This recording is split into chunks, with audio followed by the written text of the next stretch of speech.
happy Friday and welcome to the Bobby Moore stand. I'm Gary. This is Martyn. Claire, sorry, not Claire. Claire's doing the modding in the chat. But Chris, as having his usual technical problems, so he's dropped out. He'll drop back in again in a minute. I'm sure it'll be fine. I'm sure it'll be absolutely fine. Can you hear me? Can you hear me? How you doing, Gary? You all right? I'm all right, Martyn. How are you? Yeah, fantastic. It's Friday, so I thought I'd have a little beer tonight, a little cruise campo. Lovely, lovely. So I've got a cheeky little monster. It's I don't know what one is, but anyway, it's a black one, 0 sugar. No, that's good. If I know you were drinking, I would have bought a drink. There you go. It was a bit of a last minute thing, but yeah, always is. Been a tough week. Been a tough week, is it? Yeah, no, it's been a tough today's been horrible. All sorts of things going on, but I'm not going to bore you with that because I'm sick of talking about it. Well, it's been. Go on. It's time for West Ham now. It's not time for my life. It is time for West Ham, and there's been a lot going on in West Ham world this week. It ain't been like an international break because the news just ain't stopped. So I'm going to, first of all, there's a lot of talk about the protests, and we will cover them at the very end later. But there's been people, there's a lot around this topic, and Simon Jordan was on Talksport today, as usual, giving it large. We'll touch on that quickly, just to wind people up. Then Karren Brady. You remember Karren Brady went and done that that interview on Sky, that really sickening puff piece where she sat there with the Gormless one, and there was some sycophantic Sky interviewer who was basically saying, you know, things like, "Oh, when you built this stadium, did you? Yeah. Did you build this stadium?" Yeah. Anyway, look, there's a lot more to this than meets the eye. She probably knew a lot more about fan opinion when she made that piece, and I'm going to go into that, as well as sort of very briefly drill down into some of the facts behind that fan opinion from the survey from the fan advisory board. We've got an injury already, Nicholas Fullkrug, so thus absolutely confirming our crappy David Sullivan's transfer window tactics were. Hello, Chris. How you doing? Didn't see you pop in down the bottom there. Yeah, no, mate, I thought I was in the Sky Sports studio for a second there when I saw your face up there in the top-hand corner. Yeah, sorry, mate. Technical issues, as per usual, you know. How you doing? You good? Martyn, good? Yeah, good evening, Chris. How are we doing? You good? Yeah, all good. Yep. Loving it. Excuse me. I don't know what happened there. Strange involuntary noise came out of my mouth. So disgusting burp. A bit of I'm having a beer tonight, so yeah, nice. Where's your beer? Friday. I'm drinking coffee tonight. I'm tired. I'm trying to keep myself awake. Anyway, we got Guillaume and Magassa played in a 1-1 behind closed doors game today, and we'll talk about that briefly. Don't know much about it, to be honest. Paqueta scored a goal last night for Brazil. Looked absolutely delighted. Looked about 3 years younger, actually, strangely, when he was celebrating. And there was the FA's detailed judgment on Paqueta, which made for really ridiculous reading. I've got to be honest.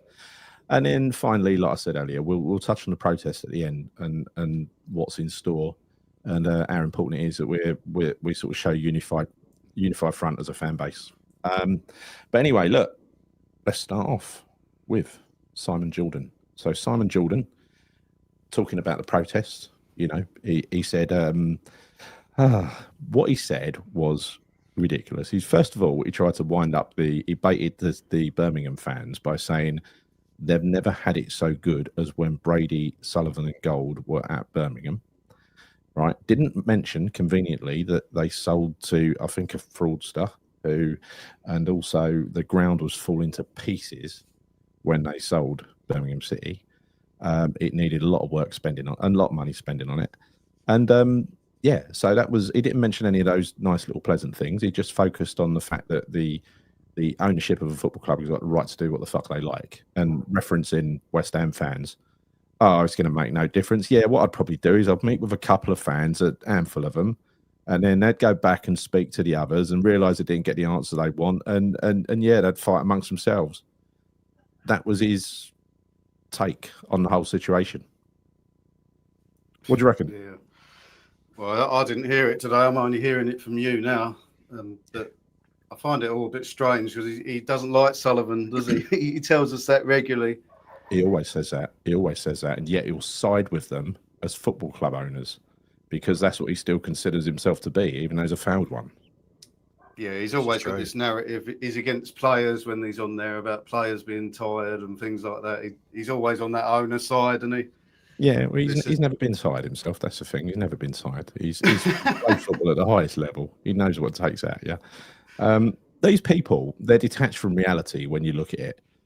How many times? I mean, I thought he came from a normal sort of background, Simon Jordan, but has he actually gone along and handed over his money and attended a game and stood with normal fans like in his earlier life, or what? I think he has. From my understanding, well, yeah, I think so. I don't think he came from a particularly wealthy background. I think he was just, working class background, big Crystal Palace fan. But ultimately, you can't. He's a knob, isn't he? Really, let's be honest. He says things for effect, and he doesn't care who he is. That's what he does. But he's so disrespectful of fans, though, and the way they are on Talksport, it just winds me up. I've got to be honest. I'd think twice about going on there. I've got to be honest. Imagine going on to bloody Talksport where no one can see you, and they've got the sort of kill button. They've got the mute button where they can just say something for effect and cut you off. I've been on it 3 times, Gal. I've been on it 3 times, so I know what that feeling is like. Who did you speak to? I'd spoke to O'Hara and Cundy. This is going back a little while now. I've also spoken with Give me the context. Oh man, there was a couple. So one was when we played. What was that? Was it a Danish team? What was it? Viborg. When we played Viborg, I spoke to them after Viborg. I spoke to Goldstein when we got dumped like 4-0 by Man City one time. That was going back a number of years, and I can't. It's typically when I'm in a bit of a rage, I've called up Talksport. But to be fair, I've typically got my point across. But as you rightly pointed out, they can just put you on mute. So as you continue talking and you're trying to kind of, add a bit more context to your argument, they just put you on silence, and then they start talking and say, "Oh, what do you think, Chris?" I'm like, "Hold up a minute, I just fucking said that." So yeah, it's difficult. It is quite difficult, but I've not done it for a couple of years now because there is no point debating or arguing with an idiot because you'll never win. And I think O'Hara is a complete tool. And I think Cundy is as well. So yeah, for me, I think what it was, I used to listen to the radio and it used to wind me up when I heard people that talking absolute nonsense, or West Ham fans that were going nuts. It was almost like they were selecting certain people. But it got to a point I'd call up Talksport, they put me straight through. It was kind of weird, but now I can't bother with that anymore, mate. Can't be bothered with it. It's not worth it. No, it's not. It's Steve, evening lads and chat. Not been on lately, but been very ill. Hopefully on the mend out. Well, I hope you get well soon, Steve. Hope you're perking up. Yeah, get better soon, mate. We need you at the protest, Steve. So come on, sort yourself out. Get yourself down now. But I hate this thing with Talksport where they you sort of hear this underlining narrative. So when they're talking about these protests, it's like, what? So what do West Ham fans expect? Like, what? Yeah, I know. What do they want? What do they want? We're so entitled. Yeah. We're so entitled. Yeah. I mean, look at the success that they've got on David Moyes, and they hounded him out. Trophy in 43 years. What more do they want? They're fucking. How far are you going to go, West Ham? What do you expect? Champions League every year? Yeah. What do you want? They don't understand, do they? It's not even about bad results and things. We can accept defeats, but it's having a club run like for business. I want an owner who's going to run the club as a football team, like trying to get the best football team out of this club. We don't ask for much, Martyn. We don't. We genuinely don't ask for much. I think it's just about having a well-run football club, a club that doesn't break its promises, that isn't mismanaged, a club that, ultimately, doesn't have stadium issues. The simple little things, really, investing into the team and not having a disjointed recruitment strategy, or just simple little things that, funnily enough, a lot of our clubs seem to be doing quite well. It's just West Ham we don't, and we never will do for as long as we have those people at the top. But we are behind. We are behind the likes of Brighton and Bournemouth now, right? We are. We're. And how the hell has that happened? How has that been allowed to happen? Give me an answer. How do you think we're doing in the Premier League in the new stadium compared to how we did in the Premier League in the old stadium, roughly? Not much difference. And that's the truth. I don't believe that we are. I think it's probably on par of how we were performing, at Upton Park. We've had we've had flash in the pan sort of seasons, haven't we? But we had a few of them at Upton Park, didn't we, as well? So yeah, we did. I mean, we had a few decent seasons under Harry, didn't we? We had a good season under Pardew. So I think it's probably comparable. I mean, absolutely comparable. Go on, tell us, Gav. What is it then? It's almost bang on. We are one position ahead.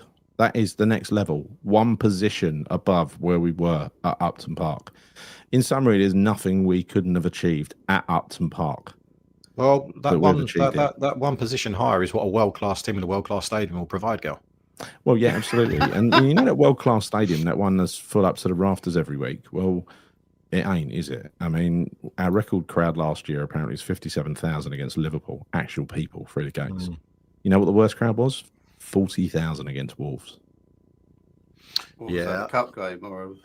I don't know.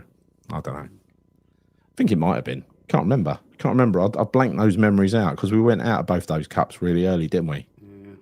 Wouldn't be surprised if it was less than that, to be honest with you. That's what someone needs to ask these owners is like, so what is the actual benefit of moving to this stadium? And we need like a definitive answer, not one of these carefully politic sort of answers. There isn't one. There isn't a good reason to move to the stadium other than they can say they got it done. They can drive up the ticket prices for more people now, because even though we've got the cheapest tickets in the league, there's only a few hundred of them. But you can still say it. We've got the cheapest tickets in the league. Yeah. However, we've got the third most expensive tickets in the league as well. I know because I own two of them. Yeah, you know, we're continuously told that we can't buy players and we have to sell, and there's balance in the books. I don't know how we're in a better position at all. Well, we're not. We're absolutely not. This is just the same. It's business as usual compared to what it was before we moved. And this is why the likes of Simon Jordan and the other people, Darren Bent and all the other arseholes who say that stuff, they just need to, just stop bloody winding up fans. Well, that's why they do it. They want to get people to call up and they want people to get emotional. You know, it's done deliberately, but it's a little bit cruel when there's so much at stake. I've got to be honest. And be under no illusions, right? The board, as in the two that matter, that's Sullivan, the chairman, and Brady, the CEO. Both of those know exactly what West Ham fans think of the ground, think of their strategy, and what we expect. It's just they choose to ignore what we want completely. And they don't only ignore it, they pretend we're saying something else. Right? Have they even responded to the FAB letter? No. They had a deadline. They had a deadline that they missed. They tried to, apparently tried to arrange some side meetings. The great thing about the FAB is the unity with all the parties on there at the moment, because unless you got that, you cannot do something like has been done. You know, that vote of no confidence is genuinely important. You know, this is the FSA registered body, I think, for the football club. And look, with the Independent Football Association coming along, the new governing body, that fan views and opinion is going to become more and more important. You know, critical for a team to thrive. They know that, and that's why this is the perfect time to do this. IFR, yeah, they are. That's as John says. They're bricking it with the IFR coming in. They genuinely are. It's the only time she went into the House of Lords to speak against something was that. And I immediately knew if she's gone to speak about it, it must be something good for us. Because it is. Sure. It is all about preserving the legacy of English football clubs, first and foremost, for the fans.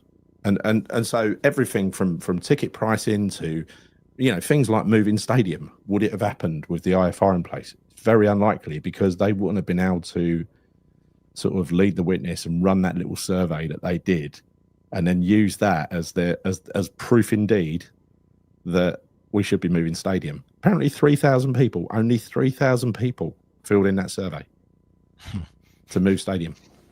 Really? Yeah. Wow. Amazing, isn't it? So, talking about surveys, the latest survey, which I was promoting a little while ago from the FAB, this is around that got 9,000 respondents and climbing. It's still open actually, but basically as the numbers have gone up, the results have not changed. right? So from 6,000 to 9,000, the results have not changed. And the fact is, Brady and the club have known the results of this survey, i.e. the fans do not like the stadium. And I'm going to share some of this with you in a minute. Won't bore you with it. A few highlights. She knew the fans hated the stadium when she went on Sky TV to tell everybody what a fantastic success it was. And then went on TalkSport a little bit later to tell everybody what a fantastic stadium it was or is. It isn't. So on that note, let me just share a few with you. Just you might need a little bit of convincing. So I'll try and convince you. And I'm going to zip through these really quickly just to show you, look, it's a spread of ages that got involved in this. It's, these are how many games do you attend? Largely 50% of people more than 15 games a season. So it's meaningful. They're spread across the different organisations, not just one. Mixture, even bondholders in there, corporate ticket holders, season ticket holders, 60% of them. Where do you sit? All around the ground, right? How many games do you done that one already? Were you a season ticket holder at the Boleyn? Yeah, I mean, well, it's strange that you got lots of new season ticket holders who have started being season ticket holders. Well, it's not strange actually, is it? Because a lot of cheap tickets were given away early on, weren't they? Yeah, they were. Have you retained your season ticket into new stadium? Again, lots, 70-odd%. And it gets interesting. When did you give up your season ticket? Look at those years. Look at how many people have given up their tickets over the years since we moved. This tells a story in itself, Yeah. And why did you give up your season ticket? So down here, lack of atmosphere is 65%. Stadium layout from the pitch, 70%. Lack of tradition, identity, nearly 70%. Match day experience, 65%. That is team performance comes in at under 20%, right? With this survey, can they select multiple reasons as to why they? Yes.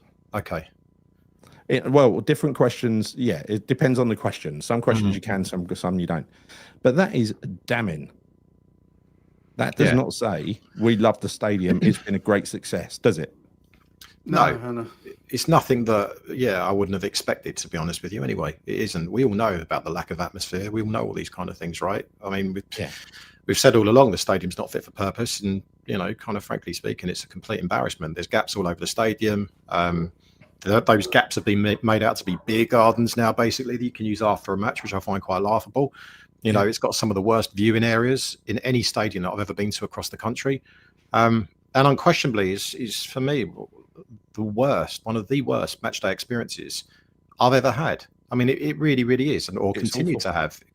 And ultimately, as we've said so many times, this is down to the owners. They've ripped out the core essence of what West Ham United is about. They've ripped the heart and soul out of the club, and those results that you've got there just this kind of typify this. This here is people who have tried to relocate around the ground, like me. I'm in my third stand now. Right, trying to find somewhere good where I can watch the game. Right, I've done the same thing. It turned fucking toxic behind the goal, so I've gone to the posh seats. I'm surrounded by Americans now. What's going on? Well, to be fair, you've only got yourself to blame with that one, because I could have told you that even before you moved, right? You know what it's like around there anyway. Half though, Chris. Americans in half and half scarves. What have I done to deserve this, Chris? Have you got one yet? No.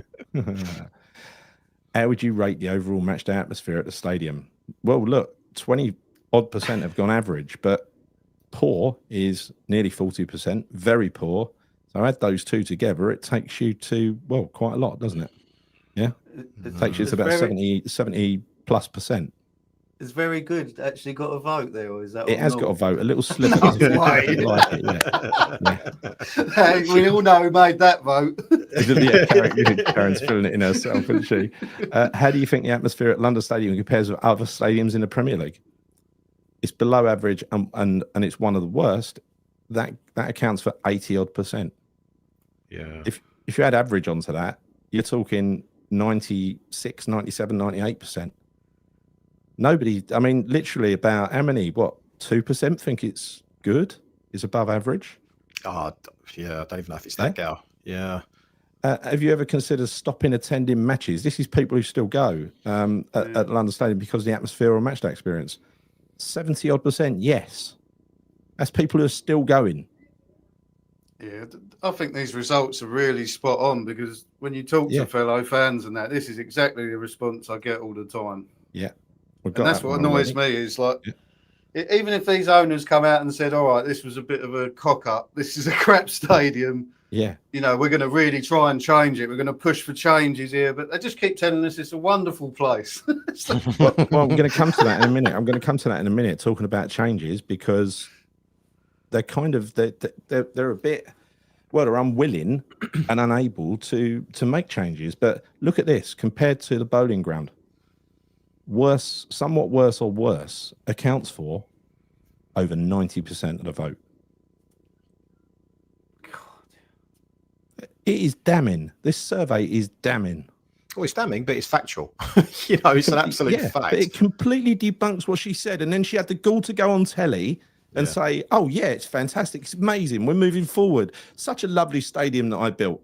Yeah. What should be done with this comes on to what you said, Martyn, about what should be done with a wall. There are two issues on here where you're asked for an opinion. One is that, and one is around club cash. You know, club cash. Should you get cash back? Apparently so. 75% of fans want cash back, not monopoly money, right? There's that. And there's this one where it says the wall between home and away should be removed completely or replaced with netting, accounts for 70%. Perspex barrier, that's another nearly 10%. So up to almost 80% are saying it's got to be removed or replaced. They've said, we can't do anything because we're not the landlords. Well, the problem is they're falling out with the landlords. They don't get on. There's no way the landlords will do anything for them. However, if the club wanted to pay to have something done, they could do it. But they won't pay. You know that even the carpet around our pitch was paid for by the landlords. Yeah. And that's one of the reasons why they've fallen out, because they've really taken the piss. They've sued them over and over again and won. And there's a lot of bad feeling between them. So it's yet another reason why not having Sullivan and Brady there and bringing in new executive ownership who could perhaps build a relationship with the mayor's office and actually get something done might be the best way forward. Yeah. Yeah. There's a few little ideas in here about, the introduction. You know, what could you do to improve it in there? And again, there's one here that's passionate that I think is that there's only one here that appeals to me. No, two. I think it is. No, in fact, I don't mind the neutral tourist area. I'd rather have them in a pen away from but then that makes us Fulham, doesn't it? Right. Yeah. But then again, every club, if they were being honest, are Fulham. They have neutral fans, all of them. I don't care about banners and flags and stuff. That doesn't do anything for me. But clearly, Mark's singing in the standing section. That's something that you're into heavily, Martyn. That gets a lot of support, right? That gets a lot of support. Somewhat support and strongly support is nearly 80% for that. I don't really like the term singing section. That makes I know, but it's the same intent, right? It's the same intent. You've got to bear in mind this is a survey, not a.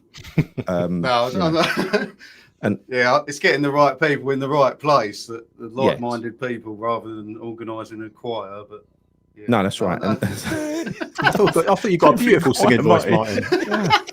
Very angelic. Were you raised by nuns like me, Martyn? No, definitely not. Got half the Von Trapp family down there as well. Very much so. So I think having a dedicated family area is really important when you got young kids, because there's a lot. Yeah. I mean, I think the language is far worse than it used to be over there at times. It's fucking awful, Chris. I don't know. I don't know if it's worse. I don't know whether I didn't hear it. Maybe I'd turn the deafener up some. Maybe it's because there's more frustration now. Hence the reason why there's more swearing. Because there was always. I mean, there's always swearing, but there seems to be a lot of swearing for the sake of swearing. Like for effect. Yeah. Oh yeah. There's a lot of fans that turn up and within the first minute they're effing and blinding. You just think, really? Exactly. Like, well, bloody hell, give them a chance. They've barely kicked the ball yet. It's like a wife or girlfriend don't allow them to swear at home, so they come to football to swear. That's what it's like. Just to unleash their frustrations or whatever it is. Yeah, you're right, mate. You're right. Yeah. We had an absolute lunatic sitting near us for about a season and a half, and then he disappeared. So I'm sure he just used to shout out the most offensive things, no matter what was going on in the game. It was ridiculous. He's done it to the wrong person, Martyn, hasn't he? He's been chinned. Yeah, something's happened. So I think when you look at that, I think it's awful for a start that was submitted. Yeah, we can't say that Brady read all of that report, all of that survey, but it was submitted to the club, so the club knew about it. So why the hell is a CEO going on TV with such supreme confidence, describing about what a great success it is and how fantastic and how many families they've got in the ground? By the way, good to have families, right?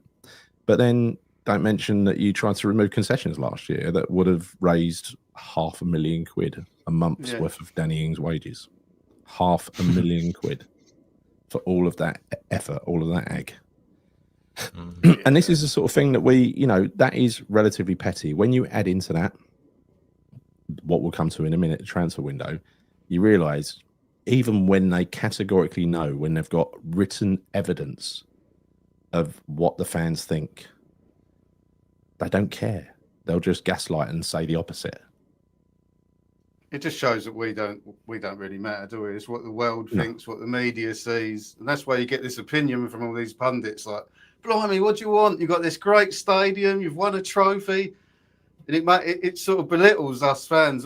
She called us customers once, didn't she? So that, she did, yeah. Well, put it this way, Martyn. I remember I asked Gary this a little while back. I don't know, probably a few months ago, probably at some point last season, and I think we spoke about this around: would you swap everything from what we have now, including our success, the trophy, to go back to Upton Park? And I think we put it like out there to the chat. And I think predominantly everyone said absolutely. So this is not about success. This is not about a trophy. It's not about that. It's so much bigger than a flipping trophy, right? Yeah. So the reality is, we don't. Of course, it's amazing to win that, but yeah, and I don't want to demean that trophy ever. No, right? Because it was a fantastic night, and we had such a great night, right? We had. But you would swap it. Is my point, because you would swap it though, wouldn't you? Yeah. But you would swap it to get back what we had. You would swap 100%. Exactly. Every day of the week, yes. And I'm sure most fans would feel the same way about that. Certainly fans that go to games as well would feel that way. Fans that went to Upton Park, absolutely they would. I think it'd be unequivocal. Everyone would come back and say, look, why, absolutely. It's not even a question, is it? Not at all. To experience that again, can you just imagine walking down Green Street and the closest I come to it was the parade, because I didn't go to Prague. I was able to go to the parade the next day, and we was all around the statue and in the bowling, and it's quite emotional, really. Yeah, of course it is, mate. I've only been back there once, and I felt almost physically sick just seeing what it was, what it became. Yeah, I hated it. I absolutely hated it. But I mean, that night meant a lot. There were grown men in tears over in Prague, over here. It was an emotional thing to win a trophy after 43 years. We kind of got to the point where we never thought it was going to happen again. Yeah. It was nice for the youngsters, but it was even nice for the older ones. Yeah, even better, It was lovely, and I'll never belittle it, but let's be honest about this. This was never planned. This was not in the design of what Brady and Sullivan were looking to do. We won that by fucking luck, because David Moyes, I'm sorry, right? They brought him in because he was a free option. They never would have anticipated or expected that form of success that he brought to West Ham. Never in a million years. I know. It was a complete accident, a happy accident. The reason he got kept on that season wasn't for the cup run. It was to keep us up, because Sullivan actually said, words out of his mouth at the time was, if I was going to hire any manager to keep us in division, it'd be David Moyes. Right, and then we win the cup. Out he steps with his velour fucking jacket on to present the trophy. It's just like, God, you cannot keep your fucking face out of the middle of anything, can you? So it will always be tainted a little bit because of that for me, but nonetheless, not that much, because I just loved that night. Gary, if the owners were so serious about trying to realise, and these are the words that Karren Brady used, was realise our dreams, okay, what we want West Ham to be or what we want West Ham to become, then they could have done, and this is very simple things, by the way, right? If you look at the last season under David Moyes, we finished 9th. Now, if you look at that objectively, you could say, well, that was a decent finish for West Ham. And yeah, arguably, I would say the same thing as well. But there's context behind that, because if you go back to January, we were 3rd in the league. We were competing for Champions League spots. We're in the Europa League. If we would have invested. If the board would have invested and brought in a few more players, because we all knew what we needed. We needed a left back, we needed a striker. 2 signings that could have seen us win the Europa League that year. I'm sorry, it could have done, right? In addition to that, we would have. Yeah, I believe that too. And then in addition to that as well, Gal, let's not forget, I think where we finished 9th, yes, it looks good on paper, but as I say, the context behind it, we could have competed. But when you're basically working with such a small and depleted squad, and the injuries toll up, which they obviously inevitably did, it impacted us significantly. Every fan knew it. You know, in that January window, that one in particular was so pivotal. Everyone knew it, but we did not invest. Or more to the point, Sullivan did not stick his hand in his pocket. So they do not have these aspirations of getting us to those heights, because I think as soon as they get some form of relative success, like we're done now, we can shut up shop. We don't need to invest any more into the squad. And they've done it time and time and time again. And this is the problem, right? So again, I'm not saying that I expect Champions League or I expect European. I don't expect it. But when you're there, when you're on the cusp of it, and you're thinking you're 1 or 2 players away, you think surely the owners would have the ambition to take us to the next step. You know, you look at Aston Villa, they've got the ambitions to get into Europe. They proved it. They were in the Blooming Championship 6 seasons ago. Nottingham Forest, they did it last season because they've got an owner that actually, I mean, as much as we laugh about their owner, I mean, he cares passionately about that club. I mean, look how nuts he goes. I love the passion. I love the passion. But we don't have that at West Ham, and this is fundamentally the problem, because they can say, "Oh, we hurt." I mean, when Brady said that in that interview, I can assure all of the West Ham fans that we hurt. We hurt as much as the fans do. No, you don't, because you're not what it is to be a fan. She doesn't know what it is. She can't relate. She's a rich girl who's given everything on a plate all her life. You know, oh yeah, she went and got a job with Coots and Co. Who got that job, weren't her? They don't understand though, Gal. They do not understand. Well, at least they do understand, but they don't do anything about it. You know, they don't. I mean, everything about this club from top to bottom, it's run like a fucking joke. I mean, it really is. We've spoken about the stadium issues, right? But then you look at the whole recruitment strategy as well. How many times have we looked at every single transfer window when we have signed players? And it's like, oh yeah, that one's I don't know, like that one was signed by Sullivan. That one was signed by, when Tim Stuyton was here, by a director of football. That one was signed by a manager. What clubs out there have a recruitment strategy like that, where you're getting 3 separate kind of people that are essentially buying players? And what that basically ends up being is a very, very unbalanced and disjointed squad. And that's exactly where we are now. That's exactly how we've got to where we are. You look at last season, totally unbalanced squad. And the reasons for that, Stuyton's making signings, and the manager's making signings, whether it's, it's an absolute joke. It really is. We have no clear vision as a club whatsoever. We don't. There's no clear vision. It's very, very. I said this to you before, Gal. Like, you can say, are we being proactive or are we being reactive? I personally don't think we're being either, because even when we try to be reactive, it's too late and we're not getting the right people in. And it's too late by that. No. Hang on. Right, we got beat by Sunderland, humiliated by Chelsea, and then beat by Wolves. The next couple of days, he went and bought Fernandes, and he bought Magassa. Then we had a win at the weekend against Forest, and then we had the most quiet deadline day ever. And that's what I was worried about. And I said that to you because they think, oh, you know what? It's like sticking a plaster over it. I've done enough. We actually look pretty good. That's what he was thinking. I've done enough now. I don't need to sign anymore. We get Brighton's 5th choice centre half on loan. It'd do you, wouldn't it? It'd do you grand, wouldn't it? Everything's short-sighted as well. Like when Potter was lined up to come in, so there was a pause, weren't there? And maybe he's not taking the job. And then you hear that, he only wanted him to have a contract to the end of the year. So basically saying, we want you, but we're not sure if we're going to want you in a few months' time. If you could just sign this so we don't have to pay for you to leave. He starts sacking him before he's taking him on. There's no long-term vision with anything. There isn't. No, there isn't. I mean, that's not something he cares about. Like I said, he runs this like a corner shop. In fact, he runs it like his first porno shop that I think he still owns. It's just literally fixtures and fittings. Never renew them, and then unless they fall to bits. Hence, the training grounds have never had investment of any significant amount compared to relative minnows, or should be minnows, compared to us like Brighton and Bournemouth, who've got the most spectacular facilities. Yeah. Because it provides a fucking fantastic professional environment that people aspire to come and work at, right? And they improve with better facilities. He just doesn't get it. He's not a sportsman. He thinks he's a sporting expert, loves a little gamble, He thinks but this is just a game to him. This is live Football Manager to him. That's what it is. Yeah, it's exactly that. He's hardly a football expert, is he? He thinks he is. Yeah, he yeah, no, he appointed himself director of football because he had more knowledge than all of the others, apparently. You know, he had more knowledge than Pellegrini's geezer and more knowledge than Stuyton. So that's what he's done. And then he did what he always fucking does. Oh, just at the end of the window. We're going to wait till the end of the window because I'd love a last minute deal, right? Where did that get you, mate? You paid 42 million for Fernandes and full price for everybody, basically. Full price for everybody. Got a little deal on the keeper. Other than that, you've paid full price for fucking everyone. What was the point? Yeah, but all these ITKs on the last couple of days said, "Oh, it's going to be really difficult because we've left it too late." Yeah, but honestly, ITKs in the know about what exactly? But what I'm saying is they on the same time, players, Martyn, on that last day, 12 players. But they was all saying the same things at the same time, so someone's telling them the same information. Yeah.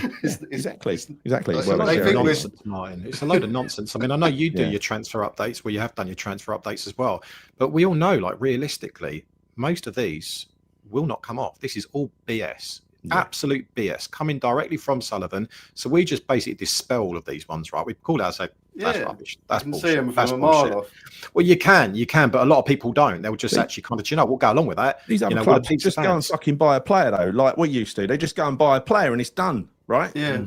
Ours drags on for 5-6 weeks, doesn't it? Yeah. Even players that we end up buying, like Fernandes, it's like he's missed the first games of the season. Yeah. It's ridiculous, isn't it? So he was going to buy him in the first place. Well, maybe he wasn't. Maybe the start forced him into it. But yeah, you're probably right with that, Martyn. You're probably right. I think that he was always there as a possibility to buy, and I think Southampton were always willing to sell, which inevitably they did. But I also do believe that, if we didn't get basically dumped in those first 2 league games, or even include the cup game as well, you do question whether or not he would have actually signed Fernandes. You do, don't you? Remember Brady on Talksport? She said when he asked her about, we got no legs in midfield, and she obviously knew that question was coming, and she knew the whole interview was coming.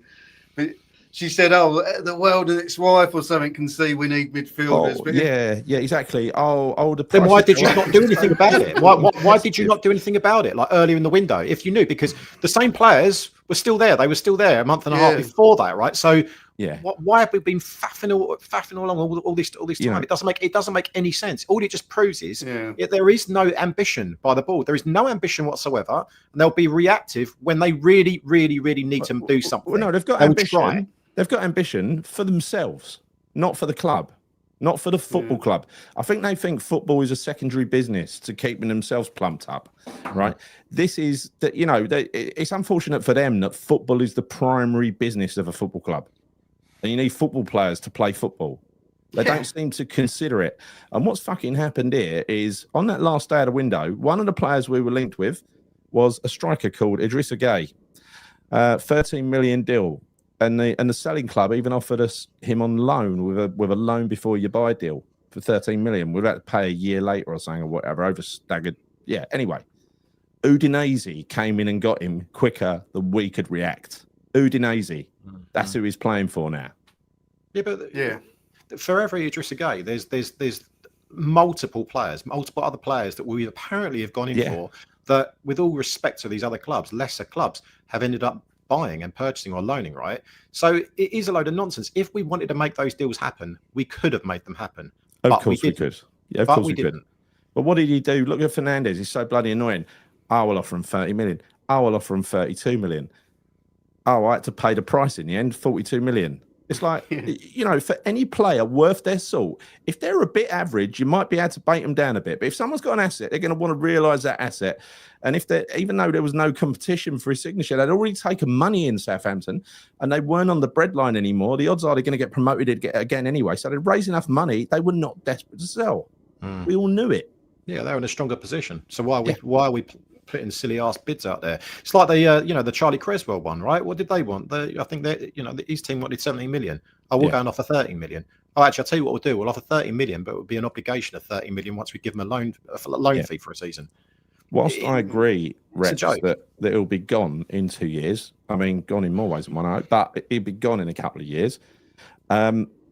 We can't risk this. And that's why the protest is so important. It's really fucking important. I cannot emphasize it enough. It's so important. And look, I'm not going to have a go at anyone who bloody don't want to go along with it or is, overly skeptical about it. But there's only one way the West Ham crowd can get anything done, and that's to stick together. And we've been divided for so many years. The last time West Ham worked as a unit, a fan base, was the Bond scheme. And that's what we need to do again, because this ownership is appalling. See, when Gold was here, there was a little bit of give, a little bit of leeway. Now this is Sullivan's plaything and Brady's only. And they're ruining the fucking club. I mean, literally, we've sacrificed the first 3 games of the season because of Sullivan pissballing about. What worries me is how do they... I mean, they're making the club less and less attractive to buy. There's no property. There's no assets. That's what worries me. How do we get these people out? The best we can hope for at the moment is they move aside and put someone in charge to run the club, and maybe that pressure will come from the other shareholders. Well, the thing is, I don't think Brady gets moved aside. I think Brady goes. Right? She's a CEO. She's not a shareholder in any way. If she is not the CEO anymore, she's out. She's gone. It will be Sullivan and the other shareholders left, right? That is the problem at the moment. And there's this argument that comes up, and I've heard it. People water it down on channels and social media, saying, "Oh, but they're never gonna go." They fucking will. They will. When the writing's on the wall, they will. The problem I've got at the moment is I don't know what kind of financial health this club's in. I went into it a few weeks ago, and again, until I know a lot more detail, I ain't going to come back to that topic. But my hunch is it's not in a very good state, and yet they're asking top dollar. And I know that Rothschilds have been trying to market the Gold shares for some time. I also know that it was Brady going around the Middle East trying to sell them on the proviso that Sullivan would stay in charge. Effectively, the de facto head of West Ham at the moment, the one who's running it, is Karren Brady. Yeah. So it's important to get her out.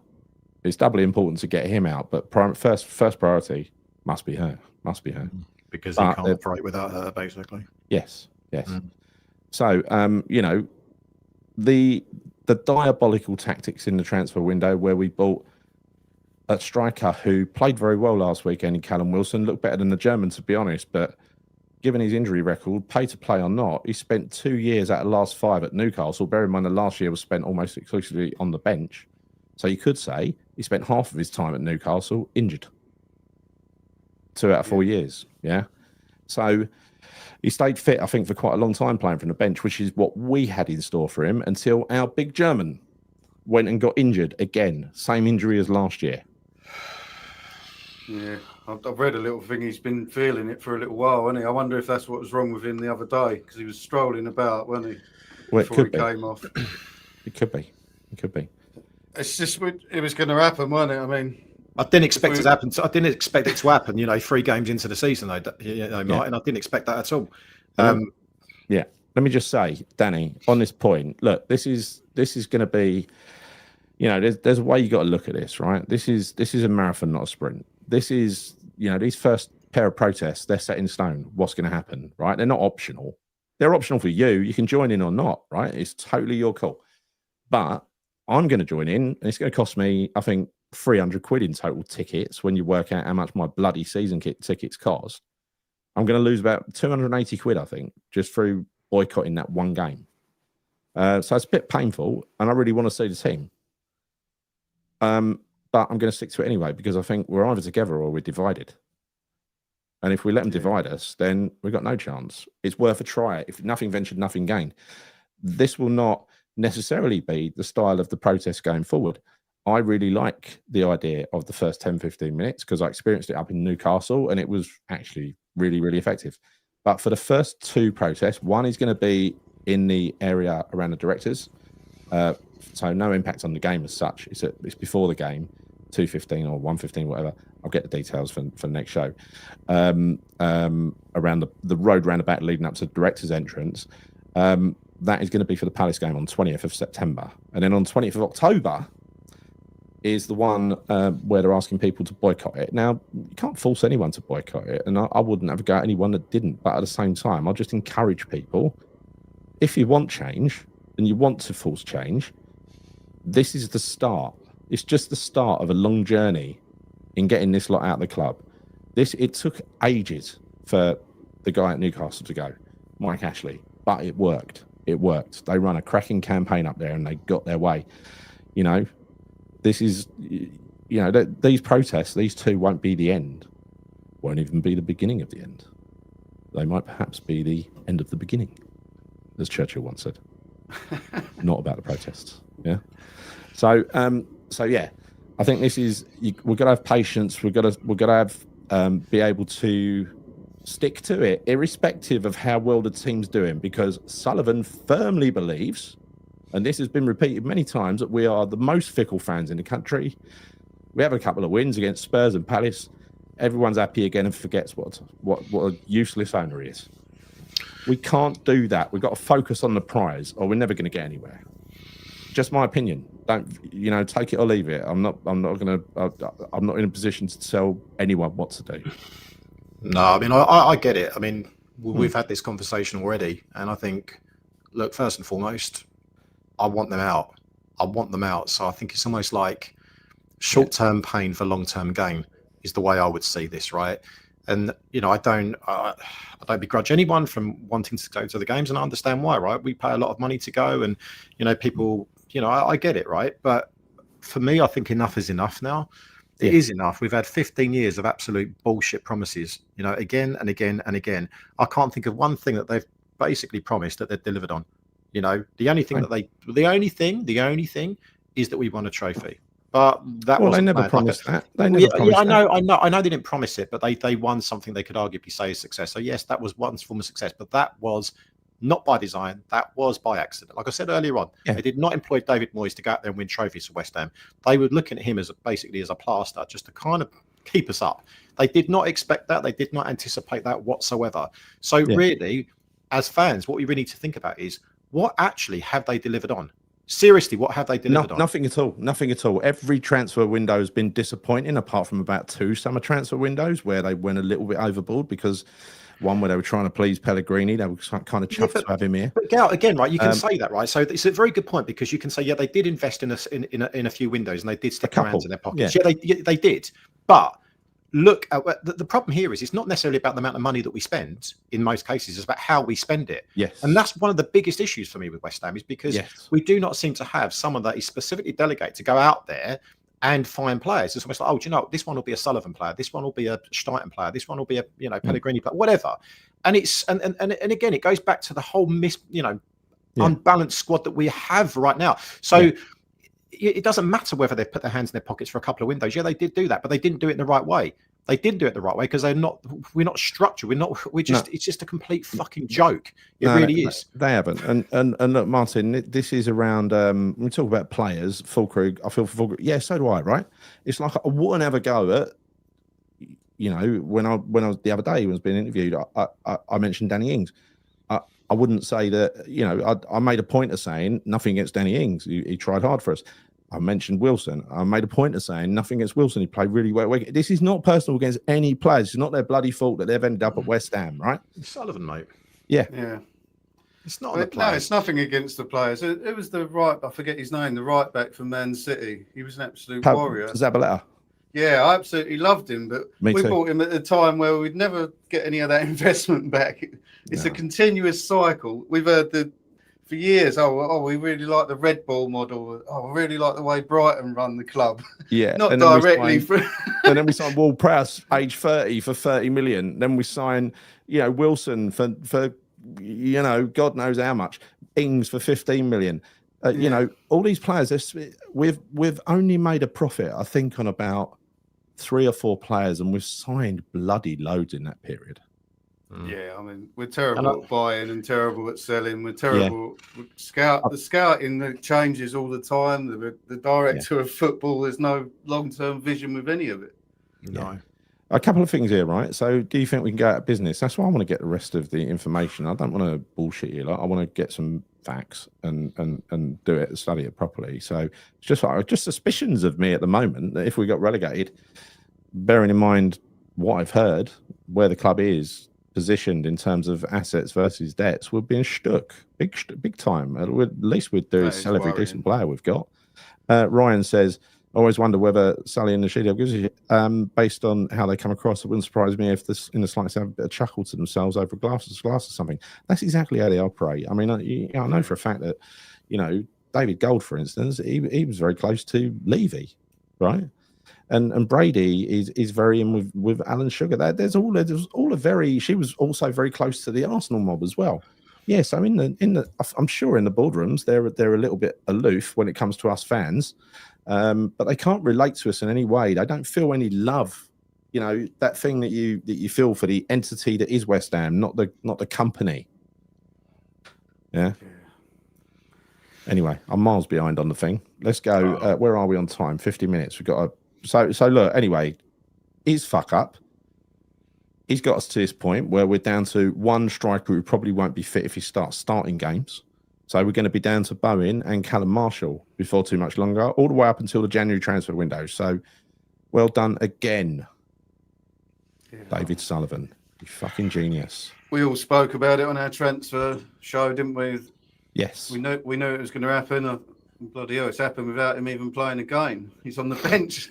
Yeah. Absolutely. By the way, the next item on the agenda, we've got a few light-hearted ones until I think we've kind of covered the protest already, so we don't have to go over old ground. I need something to cheer me up a bit because I feel like I'm raging inside right now. Before we leave the protest, sorry to interrupt, but I didn't give my sort of opinion on the protest. But the thing for me is my children. I mean, they're not really children anymore. They're 16 and 18. But I've had to really explain to them, like, well, we might have to boycott a game. And I can see them looking at me like, what, we're going to go up there and not go to the game. And that I found that quite hard to explain. But I've had quite a long conversation with them now. And the way I sort of explained it is it's a sacrifice. And this is supporting the club. Being out there is supporting the club for your future. And like, and that it is hard. People are going to find this hard though, because that's something they do as a family and take their kids up. It is going to be a hard sacrifice for a lot of people.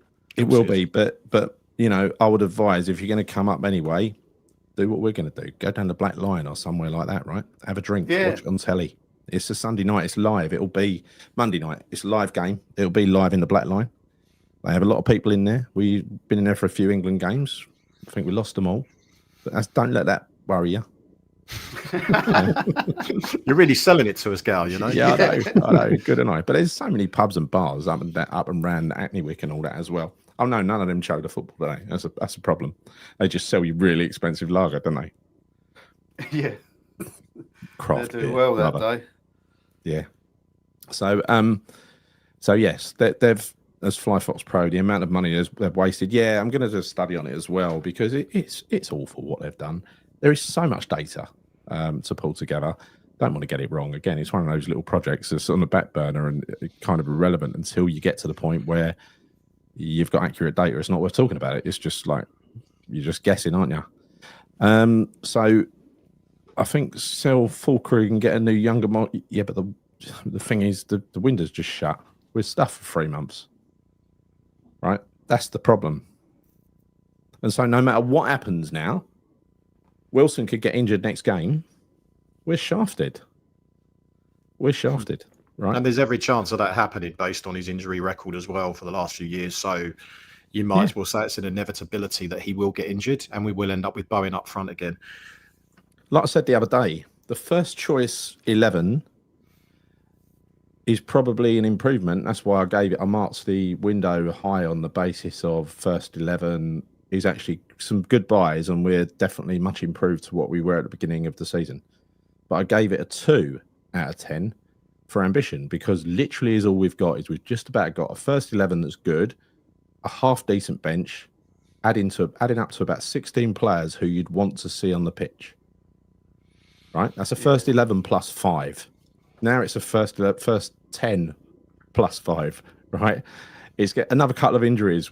We're down to bare bones already. Gary, if you look at it this way, right? Yeah. You look at the star players within our team, the players that can make a difference, the players that can basically help us win a game. Let's say, for instance, Bowen and Paqueta get injured, right? Okay, they're only human beings. Let's say they get injured. We are well and truly fucked. That's the way I see it, right? So in terms of strength in depth, and you look at the bench, it's just simply not good enough. The squad is not good enough. I didn't give it a great, out of 10 number when we had this discussion the other week, because I don't think it was a good window for us. We just do not have the strength in depth. We don't have the squad to compete at the highest level. We don't. And that's what worries me. You can get lucky. If the players stay fit, we could have a good season. But we know that's not going to happen. We know that's not going to happen based on the players that we're relying and depending on to actually stay fit, because their track record tells us differently. But yet, how can the club, like, this is what I don't understand. How can the club honestly think, right, yeah, we're going into this season with Fullkrug and Callum Wilson up front, we're fine. How can you genuinely think that? You've got to be an absolute fucking moron to think that, haven't you? Surely. We know they're 2 injury-prone players. I mean, fuck me. Sullivan, get on transfermarket.com and look at their injury records, mate. Do you know what I mean? It says it there. It's fucking, it's clear. It's absolutely clear. Question for you both. If he tore up his contract, would you take Sterling now? Yeah, I would. I would now. Yeah, because I think, well. Yeah, I'd take you, mate. I'll put you up front, to be honest with you. If it means another body, then we need someone else in. I know you will. I know you give it a job. I'll do a job. How about you, Martyn? You taking Sterling? I am now, yeah. I'm taking anyone, really. Yeah. You see what he's done? Fucking have Jordan Hugill back and stick him up front, because we don't have. I mean, honestly, like, I feel sorry for Callum Marshall. Well, it's good and bad, because I actually do like the look of Callum Marshall. I watched him a bit yesterday when he came on as a sub, and he looked pretty lively. Yeah, I think he does have potential, but I think he needs to bulk up a little bit. It could work out that he might, by default, get into the side because of injuries, and he could be a shining light for us. Love for that to happen. But that's quite a lot of pressure for the kid as well. Do you know what I mean? Just have that expectation on him. Playing one up front, you need someone who can hold the ball up. And absolutely, and win the ball. Yeah, of course you do. Of course you do. But what other options do we have, though? I mean, imagine, like I said before, if it does happen. We've seen this before. Where you have 2 or 3 star players that get injured at the same time. It can happen. Well, imagine Paqueta, Bowen get injured. Just imagine that. Like, what happens? Somerville as well. It's notorious. It happens all the time when a player's been out for a while. Something else will go wrong with Somerville if we playing too much. A little niggle will happen somewhere else. Yeah. And they might be forced into playing him. Now, if Bowen comes into the middle, and then you can just see it. He's going to start at Somerville. On that point, Martyn, we did this many times with Mikel Antonio as well, when he was just come back from injury, and we had to rush him in because we had no other people that could play up front or play wherever he was playing, whether it's right wing. And he got injured again. Do you remember? He used to have a torrid injury record, Antonio did. I think it was only until probably the last few seasons where he had a couple of seasons where it was like, wait a minute, he's playing a decent number of games. But we always used to rush him back and play him again. And I think we're in danger of doing that again because we don't have the bodies, in the squad. We don't. You're right, Antonio's coming back. Mate, that wouldn't surprise me. It wouldn't surprise me, Gary, because I mean, bearing he ain't found a new club yet, is he? No, he's on holiday at the moment. He's on holiday. Oh, he's doing some private fitness work. That's what he's doing, getting himself up some match fitness on the quiet, isn't he? Andreas Papadopoulos. Did you used to run the laundrette in EastEnders? I think you must have. Do you think if someone bought us, they would sort the stadium situation? Oh no, it was Papadopoulos, wasn't it? Papadopoulos. Yeah. Do you think someone they would sort the stadium situation? I hope so. Because sure, it's always made sense to me, Andreas, that if you could do, if you had new owners who could deal with the fucking landlords, who can deal with the people who own that land and actually strike a deal, rather than have a loss-making thing on their books that they, year on year, the operating expenses of that stadium means they make a fucking big loss on it. Wouldn't you want to get that off of your P&L and actually move it onto someone else, someone that you can stand, who might do something with the land? The land is worth a fortune around there now. It is. It's huge. That footprint in that stadium is huge. You could even put another stadium on half the footprint, probably a third of the footprint of that stadium as it is now. You could put up a new stadium the size of Spurs or Arsenal, and still have all the land around it free. Or you could move us somewhere else. But I'd rather stay there and build a new stadium, because a new stadium there, I think it'd be the best of all worlds, wouldn't it? Yeah, and I think on that point from Andreas as well, ignore Gary, he's just being sorry, I couldn't resist. But no, I think whoever would, potentially buy West Ham, I think they know that would come as part of the deal, right? They know what they would need to do. They're not stupid. Yes. They know what the West Ham fans need. They know what we expect, but they know where we're going wrong. And I'd like to think that they would absolutely do that, because if they didn't, then how are we going to be much different? You know, we need to sort that stadium out. It's just a joke. I mean, it really is. I've often had this fantasy that Daniel Kretinsky would be the saviour, but then I've started hearing that he was really just in it to make a quick buck on an investment and maybe get a land deal. That hasn't worked out. Now, I'm prepared to be wrong about Kretinsky. I'd love him to turn into this strange, very strange Sphinx-like knight in shining armour. I don't see it at the moment, but it'd be amazing if he did. Because look, that guy has got more business clout than, you know, his little finger than our entire, you know, than Sullivan and Brady. He's a very, very successful man. But I don't trust him, though. No, me neither. I don't trust him. Neither. I don't. Me neither, not at all. But the thing is, he's also trying to buy up lots of British assets in this country. He needs the government on his side, right? And you know very well that with the new IFR coming in, new owners are not going to have free reign to do what the hell they like they used to.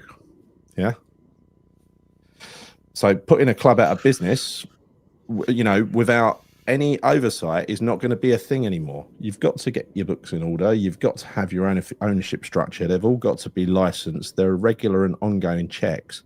And if the health of the football club or the future of the football club becomes in danger, then the IFR can even take over the running of the football club and put their own people in there. You know that? Yeah. I mean, all of this, it sounds amazing. To be honest with you, it almost sounds too good to be true. It does. Yeah. I know. It really, really does. I agree with you. I mean, also you've got to consider changes of government and how friendly they will be with the people who run football versus the fans, right? I think the Tories, they initiated this and then Labour brought it in, so those two are aligned. You know, if you got reforming, what would their allegiance be to? I mean, would it be to the fans or the clubs? I mean, I'm expecting the clubs, the owners. Remove the tourists. Yeah, it'll be the owners. Yeah, exactly. Yeah. So Rex Motormundi, in the business world, the lack of ability to use resources properly, whether money or staff, is a sackable offence. Yes, it is. But the thing is, this is the beauty of running a private business, not a publicly, not a publicly owned company. Nobody has got the right. They don't even have to really open their books for anyone. You know, they've got no, you know, apart from the auditors who are, you know, validating their accounts every year. That's about it. You know, other than that, nothing. They can run it how they like, do whatever they like, really, within certain guidelines. But it's private. You can't see into it. If it was public, they would have been sacked after a month. Let's be honest. Imagine that was a public listed company with shareholders. Fuck me. Nobody puts up with that level of incompetence. And they keep coming out to him and saying, "Look what we've done. Look at this stadium." I know. Yes, Ryan, he's injured. Old news, Ryan. Old news. He's injured. Probably. So I can't. Why the fuck, if he was feeling it before he travelled, why did he travel? Yeah, I felt like something was up with him the other day. He might just be putting two and two together. But I tell you what, pressing anyone. I know. Put me up front. Played 325 games. He's got 275 goals. 30 years old, but injury prone. Yeah. I'll go up front, but I need at least 50 grand a week. Or do you think I'm selling myself short? What do you reckon? Don't know, mate. I mean, you're getting in with Sky now, aren't you? Cracking left foot, Chris. Yeah. We need more than a left foot, though, Gal. We need pace. Right foot shit. We need pace and strength. We need pace and strength up front. Can you offer us? Can't help you much. Mind you, I do move. When I go, I go. You know what I mean? Well, you've been training recently. You know, you've been doing your runs, so you should be getting up slowly around the park. Yeah, really slowly. Yeah, almost died this morning. Yeah. No, I don't. To be fair, I thought about it. I don't really want you up front, Gal. Sorry. You know, it was. You suggesting I should be in goal then, Chris? No. Maybe nowhere near the pitch is probably the best answer to that. I used to go in goal many years ago. Oh God, honestly, this is how bad things are that we're talking about Gary playing up front for us. A penalty once in the house matches at school, Red House, right? And you know, it's last minute of the game, 1-1. Geezer steps up. He's I was about 13, I think, so I wasn't that tall. Full size goal. You know how big those goals were when you were quite small, right? Anyway, he's put it right in the corner. I've dived, outstretched, fingertips around the post. Well, no, it didn't quite happen like that. It got kind of kicked straight at me and I caught it. Yeah, I was going to say, I can't. I'm trying to get the vision in my head of Gary diving, leaping to the other post and just tipping it around like Gordon Banks style or something. I just don't see it. Sorry. That was like when Harry Redknapp tells stories about DiCanio and that, and he really exaggerates them. He dived. Like Claire, do you know what? Yeah, please, because I do feel I genuinely am feeling really fucking miserable tonight. I know. Let's cheer up. I usually get better after a while with these shows. Like if I start off in a mood, I usually get quite happy by then, but I'm not. I feel worse. Got another one. It's a sad indictment that we're talking about the business. If I said to football, you, that's the thing. Right? If I said to you, dancing tight, I ain't going to let you go. I'm going to squeeze you all night. What do you think? Oh, here we go again. What? Phil Fearon and Galaxy. Phil Fearon. But that means nothing to me because I don't even know that fella was. Sadly, I don't know who he is. It's a great song. Look it up. Great song. Fucking legendary 80s song, right? Yeah. No, that's not working yet. It's not working for me. Well, yeah, you got anything, Martyn? You got anything to make me smile or make me just laugh? Phil Fearon scored a goal today for the first team, Chris, behind closed doors against Watford. He did. Yes. Yeah. And I know what's his face, Guilherme came on for 30 minutes as well, so at least he's back as well. So I suppose that's something to be positive about. They said it was a miracle recovery. It usually takes 6 weeks to repair a broken collarbone. 2 weeks for Guilherme. 2 weeks. How the fuck shame our strikers ain't like that as well, Yeah. It is. You'd be surprised how high I can leap, Matt. Be surprised. Very surprised. Gary the McNightmare of non-league. I must admit, I was pretty shit. Right, so... Yes. The funny thing is, I'm actually like every now and then I'm thinking, could Gary play up front? It's like in the mind. Yeah, no, is there a possibility? I'm trying to think what attributes he has to bring to the team. Glenn Vange? I don't know. What's there? Let me think. I'd have to sing it back to myself in my head. Yeah, let me. Let's switch the subjects a little bit here because it has been a bit doom and gloom, right? I'm interested to let me let's do a round table here, right? So I'll start with you, Gary. Claim to fame regarding football, maybe something that you're involved in, something that you did with an ex-player, not sexual, football we're talking about here. And then we'll move it around, Martyn. Yeah, I'd like just something a bit more like I'll go first. Did I tell you about yesterday? I was on Sky Sports with... No.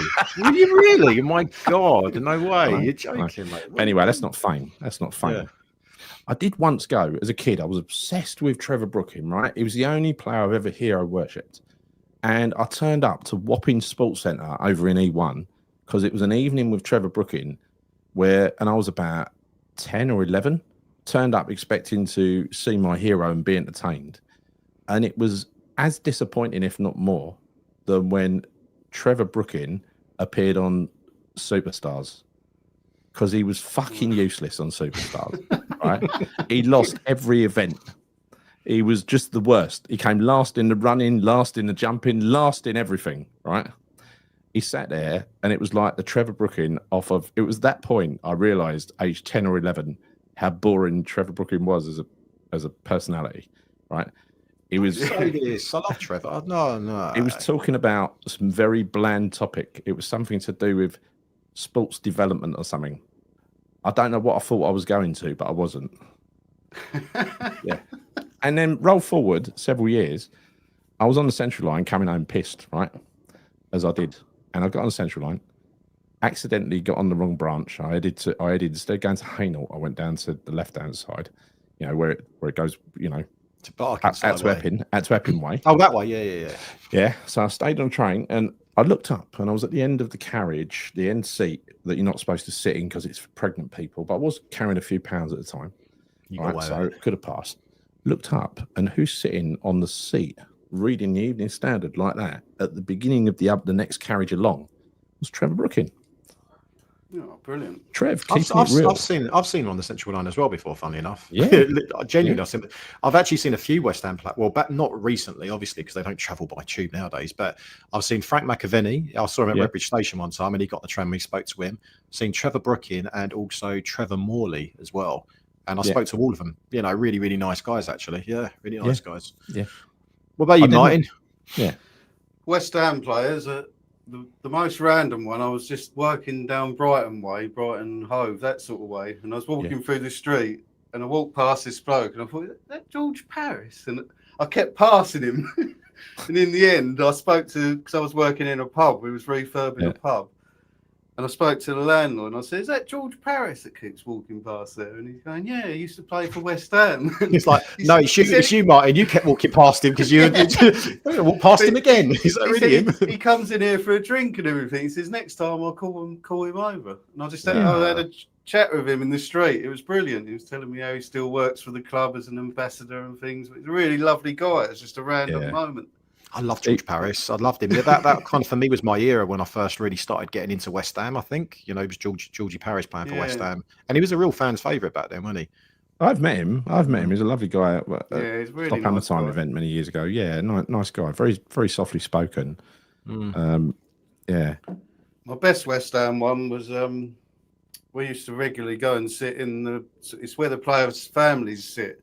Yeah. They give them like boxes and things, and then they can come out and they sit in a sort of padded seat area. Yeah. And I used to be able to sit in there quite a few times, and we sort of saw Felipe Anderson's family and things. And my daughter actually used to sit next to Lanzini's wife in there. Oh, wow. But, the day we signed Bowen, or the day where they brought him on the pitch, and he sort of was introduced to the crowd, I think that was the last game before COVID.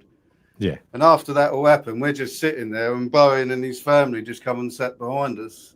Nice. They were just lovely people. And yeah, I've heard that about them, to be fair. They do sound very down to earth people, don't they? In the end, he had pictures taken with my daughter and things. It was brilliant. That was that day. That's cool. Yeah. Was Danny and Danny there? Danny and Danny.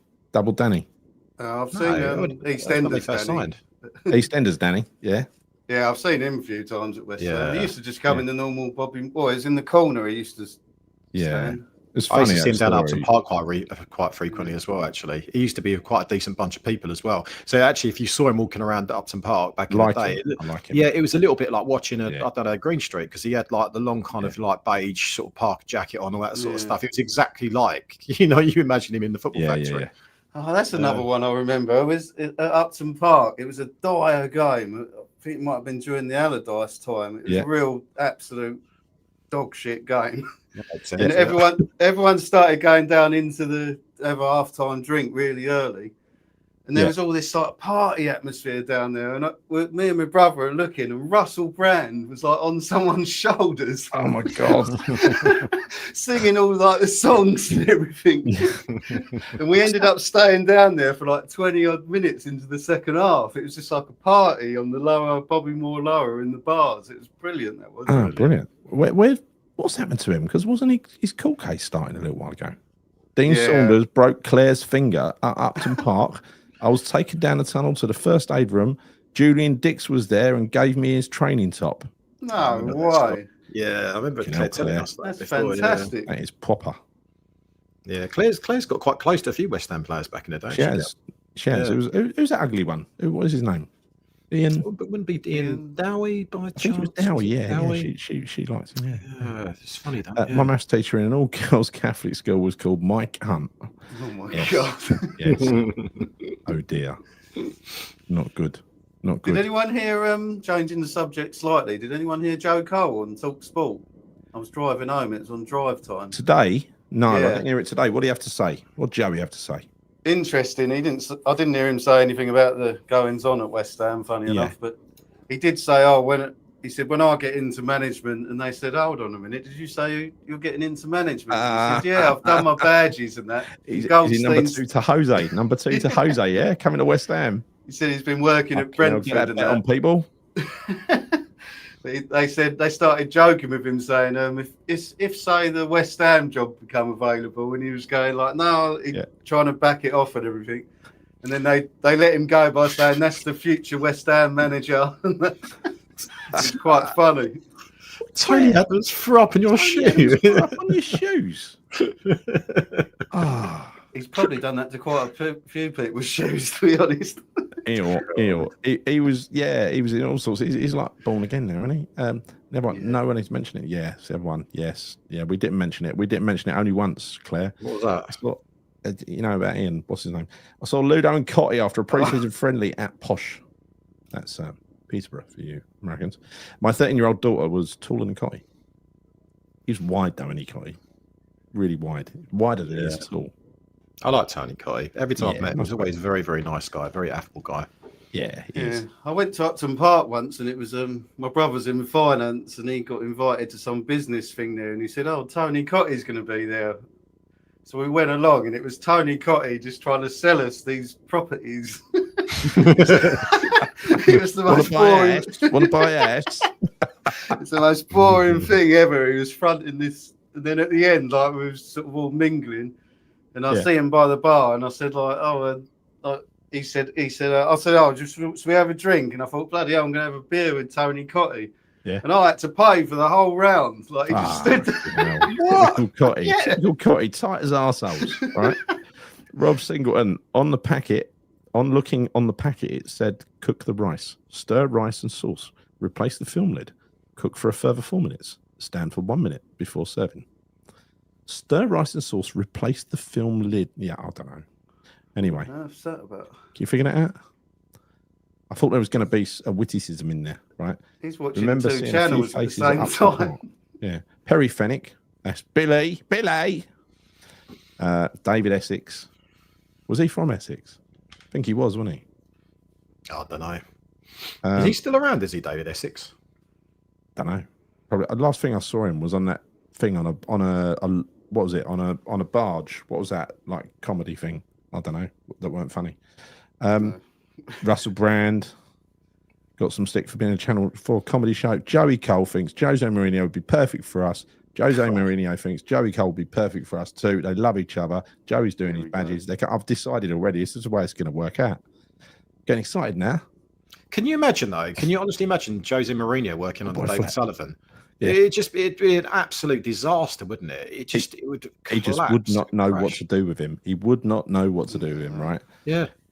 Lived next to Di Canio when he was managing Swindon. That's quality. That's quality. Wow. There must have. You got to have some stories with that. Surely you must have some stories. Oh Lord, Di Canio. That'd be amazing. Did you sing it every time he left his house? Did you? If not, why not? Hang out the window. Joe Cole is a Chelsea fan. No, he ain't. He's not. No, Joe Cole was originally an Arsenal fan, actually. He was originally an Arsenal fan.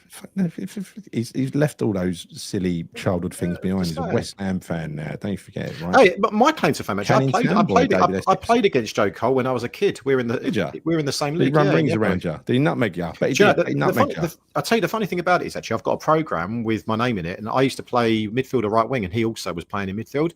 And genuinely, I know that he was this superstar kind of school kid or whatever, but that particular game, and I think I played against him twice, I don't remember him standing out as a stand-up player then. And I think I was probably around about 14, 15. So, yeah, it was strange. Yeah, it was strange, but obviously he was an exceptional player. I thought Claire was going to say David Essex once threw up over my shoes outside Hollywood. No, concerts. Was it Silver Dream Racer or something, wasn't it? At pre-season friendly, the ref told our manager to substitute Boogers before he sent him off. That was where he took out. Was it Neville? Wasn't it? That was Gary Neville challenge. That was a brilliant top challenge. I never will have an issue with Marco Boogers, and I was in conversation with him because I really wanted it. But he's refused point blank to come on social media. But he comes across quite well when you kind of like but he just doesn't want to come on. I'm like, come on, man, just come on, because that would be iconic. Getting Boogers on here, wouldn't it? It'd be brilliant. Couldn't we convince him to be in a caravan in Holland so that we can go? I've tried to convince him, Gal. I've tried to convince him, but and he still sends messages with the irons and all this sort of stuff. Yeah. But he hasn't come back to see West Ham play once since he left, right? But I'd love to get him on. Marco Boogers would be hilarious to get on there, wouldn't he? Yeah. Love to know the full story about him. Love to know it from his perspective, at least, anyway. See, what are you saying? I think I'd like Jerry Cole. Jerry Cole and Carlton Cole were the West Ham dream team for that European TV series, weren't they? Yeah, brilliant. Yeah. They were brilliant. They were brilliant together. They had everything, little and large, brilliant. Joe Cole could have and should have been so much more than what he actually become. He really should have been. You know, I think he was played out of position by Mourinho as well, but he was such a good player, such a talented player. He was, really was. Nobody ever had the guts to play him in his rightful position. Harry probably would have. He's probably the only one. Yeah, I agree with you on that, and he did. Yeah, so it was Jerry Cole. I told you about my little drink with Frank Lampard. I had not a drink with Frank Lampard, I had a chat with Frank Lampard in a pub. It was interesting to read that Sullivan wanted to bring him to West Ham. That's a bit of a weird one, isn't it? I mean, if you want to be, I suppose if you want a manager that to take the attention off you and get a manager that all the fans are going to hate, I mean, I wouldn't hate him, to be fair, but a lot of people would. I think for anyone that would come in, you'd get behind them. It doesn't matter, you know. That's the way I would see it. Yeah. Yes. Opposition sing, you sold your soul for this shithole, and we'll sing, we sold our soul for this shithole in return. I have issues with boogers, not Marco boogers. Excellent.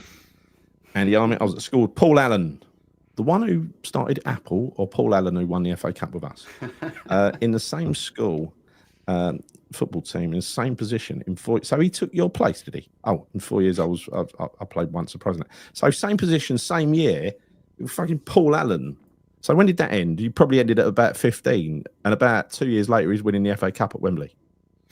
That's tragic, Andy. What could have been? What could have been, Andy? Could have been you, Andy. You could have been winning the FA Cup at 17. Yeah. I remodeled Andy Carroll's house. Did you need a lot of silver paint and gold and stuff like that in Essex when he was at West Ham? He had a black and white Newcastle themed bathroom. See, I knew it was going to be tasteful. Nice bloke, bit dopey, just a normal bloke. Bought us bacon rolls a few times. There was this story said by Ginge. I think I saw it on a YouTube show yesterday. Said he was after a game. Carroll had the right fucking ump, and it was him, Carroll, and Nolan in the dressing room. And after a while, he got sick of Carroll playing up, and he decided to have a pop at him. And he said, Andy Carroll hit him so hard he can still feel it now, right? He said it never been hit so hard, and his cheek fucking swelled up like that, right? Sam Allardyce has come back in and said and had a right fucking go at all the teams. Right, who's been involved? I've heard there's been trouble. Who's been involved in the trouble? Anyway, 3 of them stayed behind, or 5 of them stayed behind, or something. The other players fucked off, got out of Dodge, right? And it's like he had the right ump. Sam shut the door. And he's basically burst out laughing, going, well done, lads. Well done, lads. That's what I want to see. Brilliant. Team spirit, isn't it? Yeah, no, it goes a long way, doesn't it? Yeah. Rob went to the same school as Alan Kirbishley. He was in the 4th year. I was in the 1st year. Played football against him in the playground at lunchtime. You remember football in the playground at lunchtime, about 50 a side. Yeah, brilliant. I loved it. Yeah. Good times. Yeah, good times.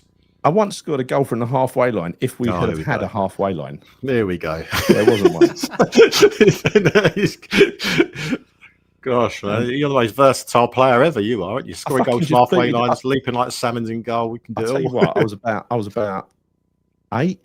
I think I was in the juniors, right, at school, and it was 50 a side, like I said. I just saw this ball in front of me, and I just stepped up, and obviously being left-footed, very talented left foot, got fucking levered it, right? And the thing just swooped up, straight into the goal. Magnificent. If that was on telly, different class. What do you reckon, Martyn? Are you buying all of this? Are you buying all this from Goughton, like, you know? Yeah. His footballing prowess. I don't know. It's just... No, I was shit. I just said I'm shit. But there was a couple of highlights. Just had a good left foot. That was it. Yeah. No, That's been exaggerated slightly. Right, Isn't it funny though? I tell you, it's funny that you remember that, because I wasn't the greatest player either, but there's always certain goals or certain moments when we did play. You can actually remember really well.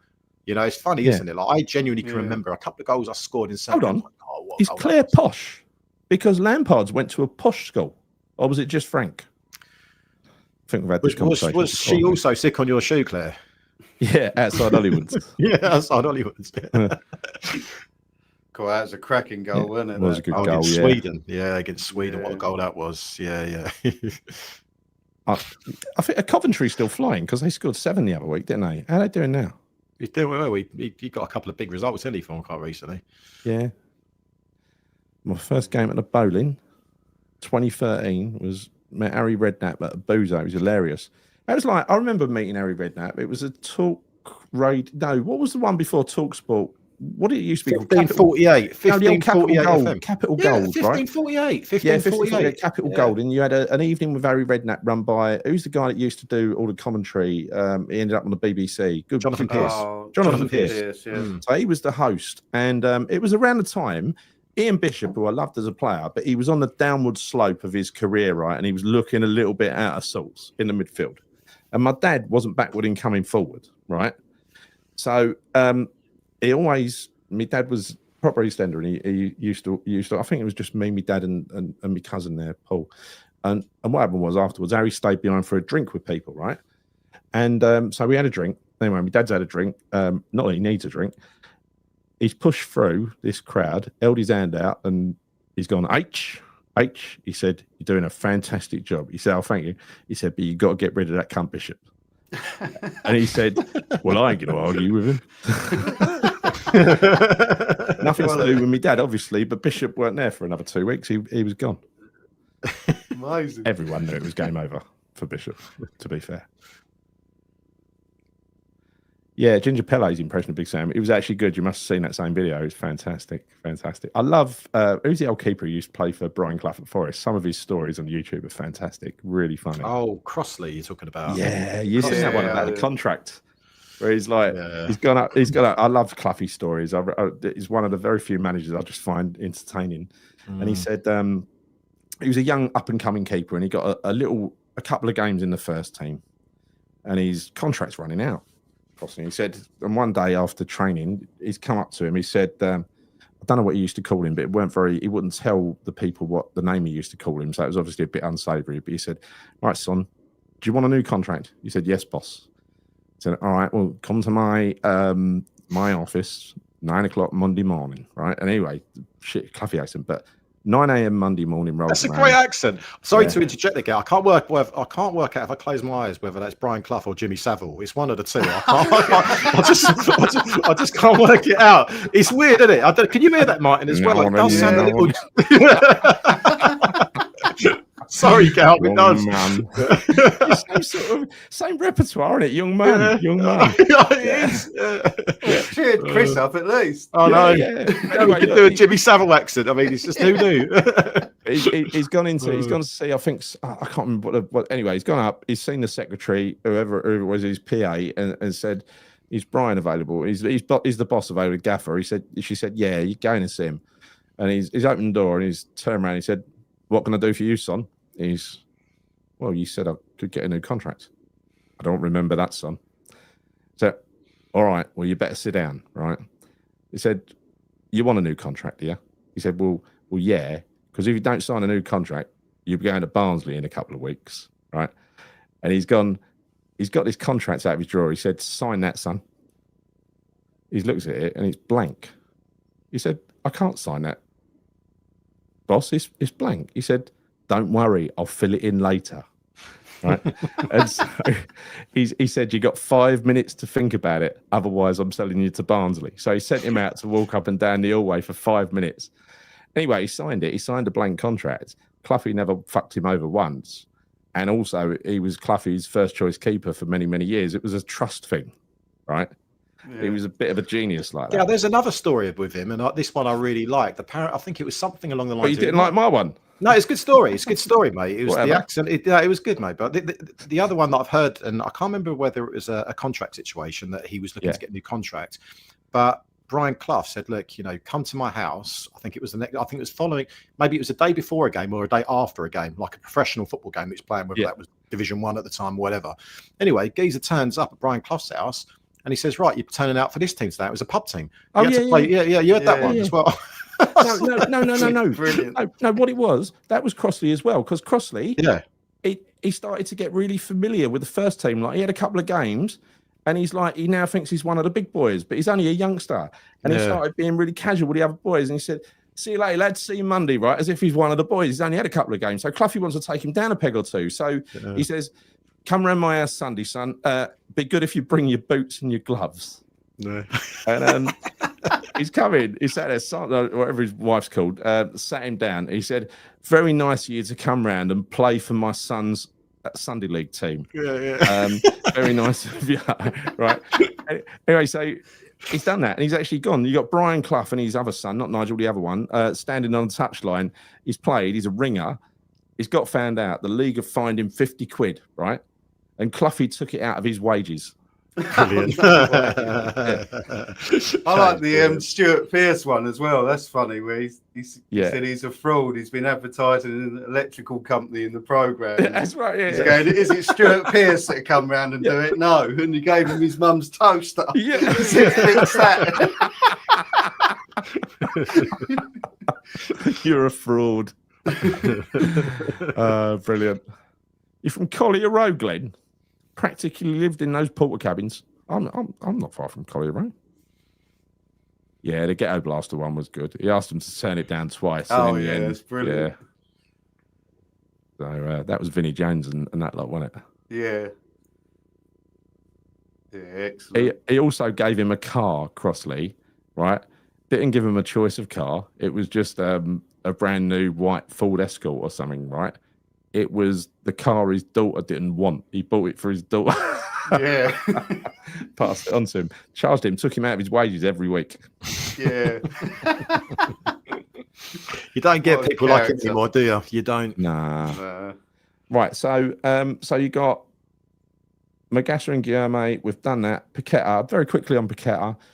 Just again, That's don't want to lower the tone or anything, but just to say, the FA are a fucking disgrace. The way they ran that, an absolute disgrace. That they thought nothing, and even now, the final judgment of 300 odd pages took them bloody weeks to produce it. Right, even the initial judgment took months longer than it should. The initial leaks out to the media, which came from the FA, absolutely terrible. Never should have been dealt this way. Never should have taken 2 years. They never had anything on him, anything conclusive. And the investigation was run by one of their people, not an expert. It was a ridiculous thing to drag him and the club through.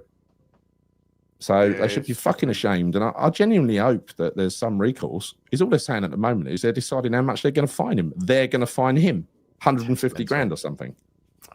Idiot.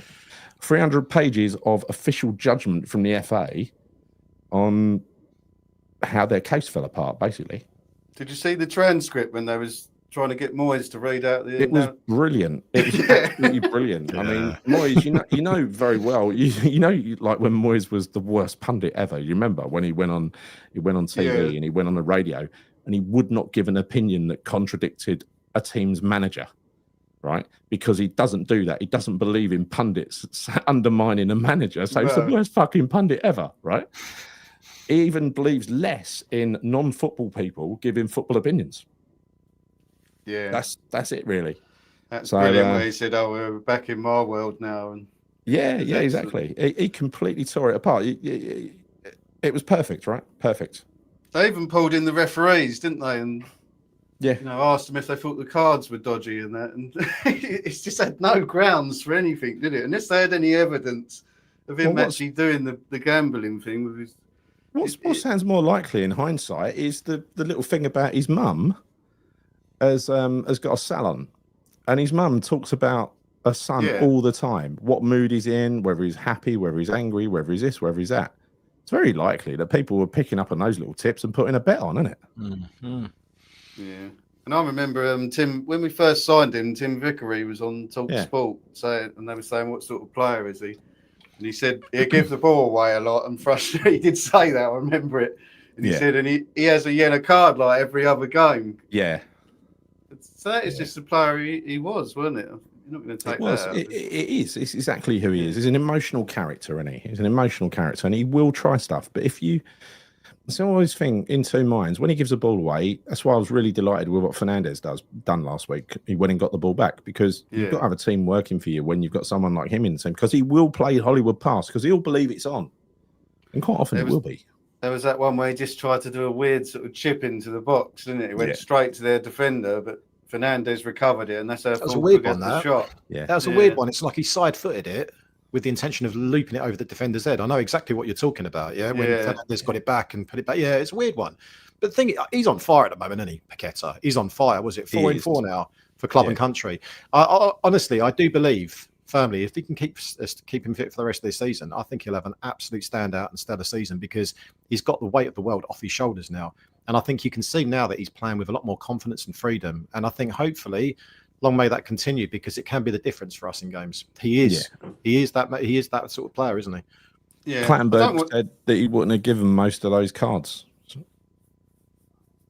That he gave that as evidence in the trial, did he? Yeah, I read something about that as well. Yeah, one of the refs, I don't know it's Clattenburg, but I know one of the refs did say that as well, that he didn't feel that some of those were justified to be yellow cards. So, you know. Like I said to you, he looks about 3 years younger. He looked so happy when he scored that Brazil goal. Imagine going back to Brazil like a hero because you've been cleared. You're a hero anyway because you play for Brazil, but that little stain on your character has been erased, right? And you go and score. And you've just scored at the weekend and declared your undying love for West Ham fans until next summer. Yeah, Gary, that goal that he scored, at Forest, like literally right in front of me, and I could see it on his face. I even when I think about it now, it gives me kind of goosebumps a little bit. It makes me quite emotional. Character, right? Emotionally. No, he is, but you could see it. I just love the way, he's. If you watch that video back of when he has the phone and he throws it, it's like he throws it with disgust, like fuck off, Villa. I love that so much, and I mean, for me, that's up there with celebrate. That's one of the best celebrations I've seen for ages because of what it signified and what it meant, for him and for the West Ham fans, most notably. Because I don't want to compare him to Di Canio, but there's similarities. Like Di Canio had all that, he pushed that referee over, and then we accepted him, and when everyone hated him, we like a nutter. We like someone that's slightly unhinged, right? Yeah. He used to give the ball away, didn't he? And dive everywhere, and it was a very similar sort of player. But you just knew that bit of magic was there all the time, so you just have to live with it. This is why I've got a funny feeling that if Mourinho's going to work anywhere, it'll be with us because I think we'll get him. I think we'll get him, and he'll get us as well. Yeah, but I just can't see a version of it working with him under Sullivan. I just can't. Sullivan would be fucking frightened of him. I'm telling you. The absolute dream would be is we sign some deal with Amazon. I know it always gets rumoured. They do that documentary show with Sullivan and Mourinho. Yeah. I said that to Gal before. I love that, but they would never do it because they know this. West Ham would never agree to something like that, would they? They just wouldn't do it. They wouldn't. They like it all behind closed doors. I'd love to see that. It'd be so interesting, wouldn't it, to see how the man is engaged with the owners. Love to see that. Really, they put hidden cameras about, don't they? A lot of them cameras you can't see, so you do get some genuine moments. It's all right. There's already hidden cameras in Sullivan's place. Don't worry about that.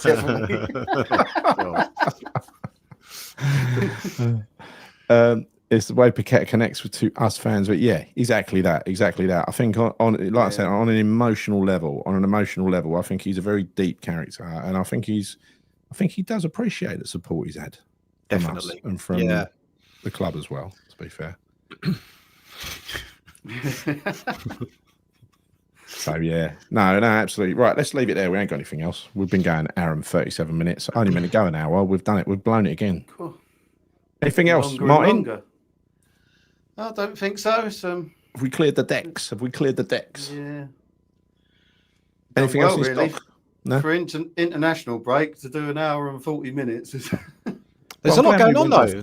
There's a lot going on, Martyn. I was saying this to Gal earlier. I mean, this is not typical for a kind of, an international break that so much is going on with regards to West Ham in the press and what have you. So, there's a lot to talk about. Sadly, not that is actually, that's a good point. That's good timing with the protests and that because it's getting a lot of media attention because nothing else is covering it up. There's no football going on, really.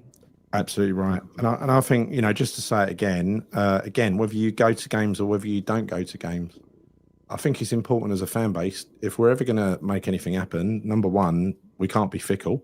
We can't be affected by results on the pitch. If it's going badly, we protest. If it's going well, we protest. You imagine if we beat Spurs and Palace and still protest, that is a very powerful protest. Yeah. It means we mean it. Yeah, you're right, mate. Because imagine we lose. It's like, it's because West Ham lost a couple of games. It's got nothing really to do with that. It hasn't. There's a bigger picture at play here. Yeah, I know. Is he considered a dinosaur tactically? I don't care. He's a big character, isn't he? Past caring, to be honest. There's a lot of people who would hate the idea of Mourinho, by the way. I just quite like the idea. I'm not even thinking about the football. Could go. I'm still hoping would Potter works absolutely- out. I'm still hoping Potter works out because as long as he's manager, I want him to work out. I think it'd be Yes, stupid so do us I. not So to. do I. We're talking about him as if he's gone and he ain't.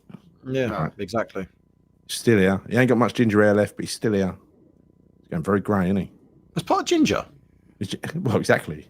I don't know. Was he? I don't know. Was he? Yeah, There's he nothing was. wrong with that, by Bright the way. orange But, when he arrived. Bright orange, not anymore. was he really? I didn't know that. That's interesting. Yeah. You can see 6 months of West Ham on him already. You can. Every manager ages incredibly when they take over at West Ham, and I don't know what it is. I don't know what it is. As do a lot of the fans as well. To be fair, with what Yeah, I'm only 15. So, Oh God. I know. Right.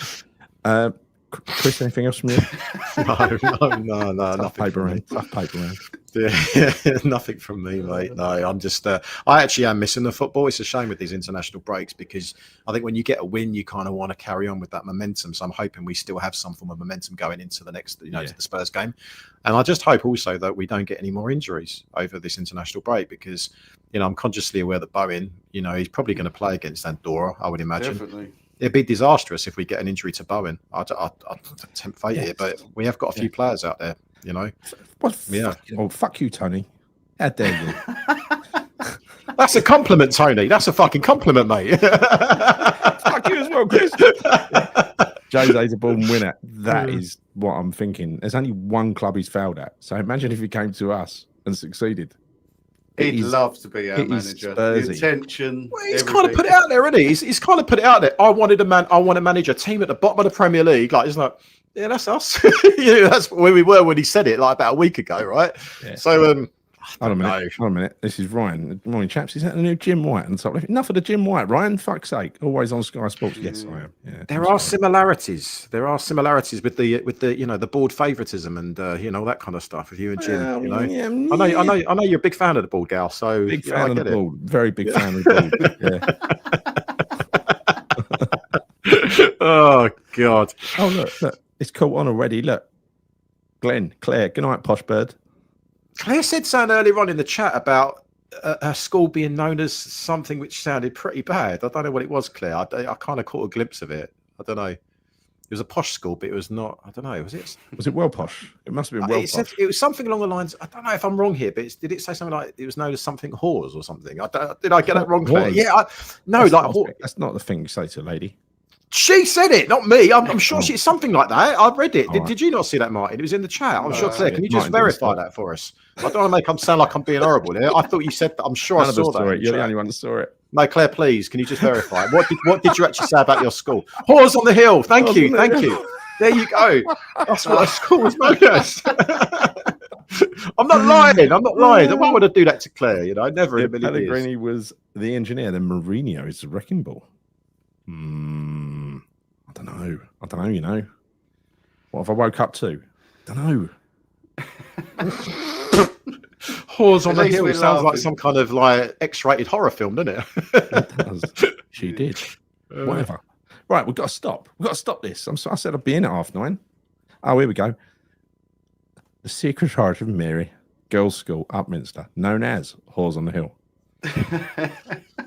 If only I knew that back when I was a teenager. So you were raised by nuns as well, Claire? Raised by nuns? Is that similar to myself? Chased around the slide with some cabbage that I wouldn't eat. Yeah. No, when I was in nursery school, it was this, you used to have full-blown nuns, full fancy dress and everything, right, in my nursery school, my primary school. And, in the nursery school, they used to force feed you your lunch if you didn't eat it. And one day there was fucking cabbage on the side. I weren't having none of that fucking cabbage stuff. So chased me down the playground. I went and hid at the top of this slide that we had, like a big square thing. There's one thing about nuns, they're like Daleks, so don't go upstairs. She wouldn't come up the fucking slide, so I got away with it. No cabbage for me. Well done. You are watching the Bobby Moore stand, by the way, if anyone wondering if This is it's a Bobby switched Moore on. Fish on Friday, of course. And Danny, he's off to the hill. Pause on the Hill. Right. It does sound like a DVD, doesn't it? Oh, me and Claire, it must be Catholics as well. Now, I was taught by nuns and hit with a chalkboard. Not a chalkboard, you mean a chalkboard duster, yeah? Used to lob them around like going out of fashion. We locked one nun in the cupboard. She had to pay 5p compensation. Had to pay 5p compensation. Fucking hell, they used to be vicious, the nuns. They used to be vicious with a slapping and everything. I didn't go to a school like that. I don't know about you, mine. I didn't have, my school weren't strict in the slightest. None of that nonsense going on. Dagenham boy chased and fought and caught a few Sacred Heart girls in my day. Hey, say Claire might know Rex, quite possibly. Yeah. Claire could know Rex. Great escape. Rex's threw up on Claire's shoes outside Hollywood's in Romford. Be lucky you got cabbage. Food was scarce during the war, says Brian. Did you have all this on the running order? And none, it was Jimmy Savile in disguise. You never know. You never know. You never know who it was. Can you do that accent one more time, Gar? Can you just do it one more time? It'll make me happy. Can you just do a Jimmy Savile accent? Yeah. What one? The Jimmy Savile accent. Stroke Brian. Now then. He's got that young man. Oh my God. Yeah. What a load of old shit. I think we need to end this show. That's the first time I've drawn a parallel between those two, but it's true, isn't it? I said to him, young man. That's Brian Clough. It's kind of, you've got a bit of both. Yeah. It's the same. Yeah, but 1 minute. Where do you know? Because where's Jimmy Savile from? And he's from like Leeds or something. He's from Leeds. That's why we sing he's one of your own when we play him. He's one of your that's right. I love that. He's one of your own. Brian Savile accent. I got many. I'm assuming that's an STD. Oh, sorry, what's that? I got many a SYD from Sacred Heart before I got put on the register. Can you see it? It's just a typo because the Y is next to the T, isn't it? Yeah, I know. Jimmy Sav reincarnated. Yeah. St. Anthony's Hainault there. This is quality. I can't see this doing your Sky career any good, Gary. I know. Good Catholic girl, me, says Claire. Yeah, exactly. And I was good Catholic boy as well. And you know, the only thing was, used to have to go to church and sing every fucking hymn on a Sunday, right? And my mum and dad, they didn't go to church. They fucking made sure I went to church. They used to drop me off at the door, and because my parents weren't there, the nuns used to look after me. I used to sit there with a nun each side, and they used to be checking my lips to check that I was fucking singing. Like, you're singing, you're not singing, you get a tap on the shoulder. Are you quite religious, Gal? Wow. No, I'm not a big fan of the baby Jesus these days. But I just wondered. You know, if people are, they are, aren't they? If they're not, they're not. But you know, I did a bit too much of it growing up, I must admit. Each to their own, mate. Each to their own. Yeah, we've learned a lot about you tonight, Gal. Exactly. You know? We've learned a lot about you in terms of your football career, your schooling, and everything. It's Jimmy Savile accent. It's just in truth, all good stuff. The only reason we went to Catholic schools is because they were quite strict and well disciplined. So that's true. Yeah, they were. Really. Yeah, they were known for that. To be fair, they were. But yeah, choir boy. I was never a choir boy. In fact, I was in a choir once. I was in a choir at the end. I tried to not get in the choir by singing badly, but I do have such a magnificent voice. I did get into the choir. Right, you know, can I just say this, right? I've been on no. Like, this has got to be said, right? So I've been doing this with Gary for well over a year now, and he's mentioned many times about this amazing voice, right? Amazing. We need proof. I want proof of this. I want proof of this. I want proof of this. I want to see you with a microphone in hand doing some karaoke whilst doing kick-ups with your left foot. That's what I want to see. We all want to see that. We all want to see it. I can do that. I will do that. But anyway. Next live, yeah. Next live. Bank it was. The South Bank. Next live show, Gal, you can do a bit of singing? Yeah, no, I'm not. No. Maybe if for Christmas you do a bit of singing, yeah. Come on, maybe you got to do Christmas. it. If I've had a few drinks, I might not. I was going to say not one out, but I meant knock a song out. You know what I mean? Yeah, that would be a different show. But no, I think type of show, yeah. I think one of my favourite ones was when it was after the Arsenal game when you were pissed as a fart. That was a good laugh. We should have got you singing that night. We should have very drunk. That was good. That was good fun. That was good fun. Yeah, mine was too. It was in Bethnal Green. My primary school was in Stepney, and my secondary school was in Bethnal Green. Well, yes, quite a few nutters there. I weren't one. What's this? What's this? Martyn More keeping of the quiet, pagan more of the Wicker Man pagan vibes. Wicker Man vibes, while Chris is obviously Scientologist. Laughing. So, oh, fuck. No, no, I'm not. The pagan type.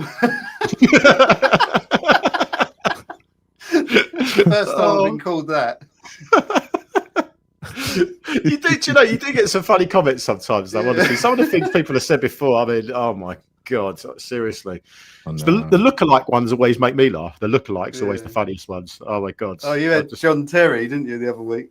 Well, I don't know if that was John Terry. I don't know. No, I don't know. No. Well, all right. Before we end the show, I've had my lookalikes thrown at me quite a few times. Right, who does Gary look like, and who does Martyn look like? I'd like to know from the chat. That would cheer me up a little bit. Genuinely, if there are some that are kind of quite close. Careful. Come on, lookalikes. Julian Dix on the first show with you guys. Someone said I look like Julian Dix. You could be a Julian Dix. That's an easy one, you have to do a vicious look, though. You have to do a vicious look. You look menacing. A menacing look. Yeah, that's it. That's it. You're Martyn's too nice to be like he doesn't have that aggression about him, does he? So like, I don't know. It's an easy one, isn't it? Say Julian Dix. Like I don't know. He did with a mean face. He's all right. He's all right. See, this is Rex. This is the pagan man. Well, he said I was a pagan man, didn't he? But Claire, young Julian Dix had hair though, so it can't be a young Julian Dix. With all due respect, Martyn, because Julian Dix did have hair once. Yeah, but you ain't tonight. If you put a syrup on, mate, maybe you will, but not tonight. Martyn, maybe Viali. Not sure about Viali. Do you know what? Yeah, Viali. The pub landlord. Fuck's sake. The pub landlord. Al Murray. Don't use granddad, you fucking prick. Right. What was that? Chris looks like Dowie. Fucking Joe 90. Fuck off. This is the best one. That's the best one there, Gary. You arsehole. Right. Yeah. Chris looks like Dowie. Oh, fuck off, Danny. Oh my God. She likes Chris. He's looking. Mate, this one's the best one. This is the best one. Seriously, Gal. I've got to go back to that one. I'm not going to forget. Fuck off, Chris. I'm bold. That's brilliant. Can you do the voice, Gal? Penfold. I can't remember. But what's Danger Mouse? Danger Mouse. The Jimmy Savile Penfold. Oh God. Was that Supersonic Sonar Radar, or was that the other one? Cool, it was one of them cartoons after school, right? Danger Mouse. So you had Danger Mouse and Penfold, but then you had the other one. Who had a Supersonic Sonar Radar? Who was that? I don't know. This is before our schooling, Gal. I was more into like Masters of the Universe, like He-Man and all that kind of shit. That was kind of that was probably your era as well, wasn't it? Mine. Yeah. I look like a corpse. I look like fucking Fred Elliott. You're a bunch of pricks, you know that. Oh God, this is making me much more happier. Martyn, a medium boiled egg. Medium. I thought it was a double hard boiled egg. The face I pulled earlier, double hard. Oh my God! Chris looks like Georgie Davis's partner, and Gary looked like an ex-presenter on Sky Sports. Hey, of course I do. Hello, welcome to Sky Sports. Right? Fucking hell! Every time he kicks off again. I know. I'm trying to say bye. Many times. Can we talk about pie and mash again? Fuck off, because no, not to you, but I'm not talking about pie and mash with him down the bottom, right? No, fucks it right up every time. Oh God! Fucking Chris, can I have 2 pies and 1.5 mash, please? Because 2 pies, 2 mash. Can't quite eat 2. They just gave me a. That's what it was. My Supersonic Sonar Radar. Oh yeah. Was it American? No, I don't know. Can't remember. I did like that thing. Paul Konchesky. That's a good one. That's got to be about me. You could be Paul Konchesky. No, I've got it. I know who you look like now. Please don't take offence by this, Martyn. You look like one of the geezers from Right Said Fred. Not the main one, the other one. I don't know what his name is. I don't know what his name is. The one who's not too sexy for his shirt. Yeah. The straight version, clearly. I'm too sexy for my shirt. It is him. Yeah. Martyn looks like Phil Collins. Phil Collins. Yeah. All right. One more night, Martyn. It could be worse. Another day in paradise. Yeah. What's the one when he with he? What's this? Betty from Coronation Street. Who's the Fido Dido 7 Up dude? What's that? Does have wings of steel? You're right. Martyn is the best time around. He's the best time around, in my opinion. Maureen's rather, not Martyn. Maureen. Yes, it's good. The one in Chris Street, you mean? Must be. The Taker. Oh, pie and mash. Yeah. Anyway, you all fucking insulted me. I'm going back to Sky Sports. That's it. It's not Sky Sports. They don't insult me on there. All right. What we got here? Gary the Milky Bar Kid. Fuck you all. The older version. Hold up. What else Gary the old Milky Bar Kid. Any more? Martyn, Matt Lucas, Chris, Captain Scarlet. Gary is Jim White. Jim White. Got a Phil Mitchell here as well. Got a Phil Mitchell. Yes, there you go. Right. Anyway, we cheered it up. All your fault. All your fault. Yes, Chris Street, exactly. Chris Street, that's where it needs to be. Decent one, these. Decent. Very decent. There we go. Fred Fairbrass. I don't. Is that him? Fairbrass. Yeah, it's Fairbrass, isn't it? The geezer's name on there. Martyn. Yes. If you're Phil Mitchell, what's it all about? It's all about family, isn't it? Family. Yeah. Don't mess with the family. Yeah. Yeah, my pub. Fred Fairbrass. You're bald. Right. I didn't even put in Hammer Times one up. You go. I'm assuming that one. I'll do it. Fred Fairbrass. Oh no, let's do. Is that the other Richard Fairbrass brother, Fred Fairbrass? Is that what it is? You lot have gone down, in my opinion, significantly. You know that. I thought you were nice. Oh, I needed this. I did need this. Anyway, Thank you. 10 o'clock. I've got to go. Been going 2 hours. Yeah, right. I can't take any more insults. I've got to go. I'm filling up. I'm smiling. Compliments, mate. Compliments, if anything. To be fair, I know. Compliments. Thank you, everybody, for your lovely and horrible comments in the chat. Very funny, actually, if you like that sort of thing. Claire, thanks for keeping a sort of control in there. Get out of my pub.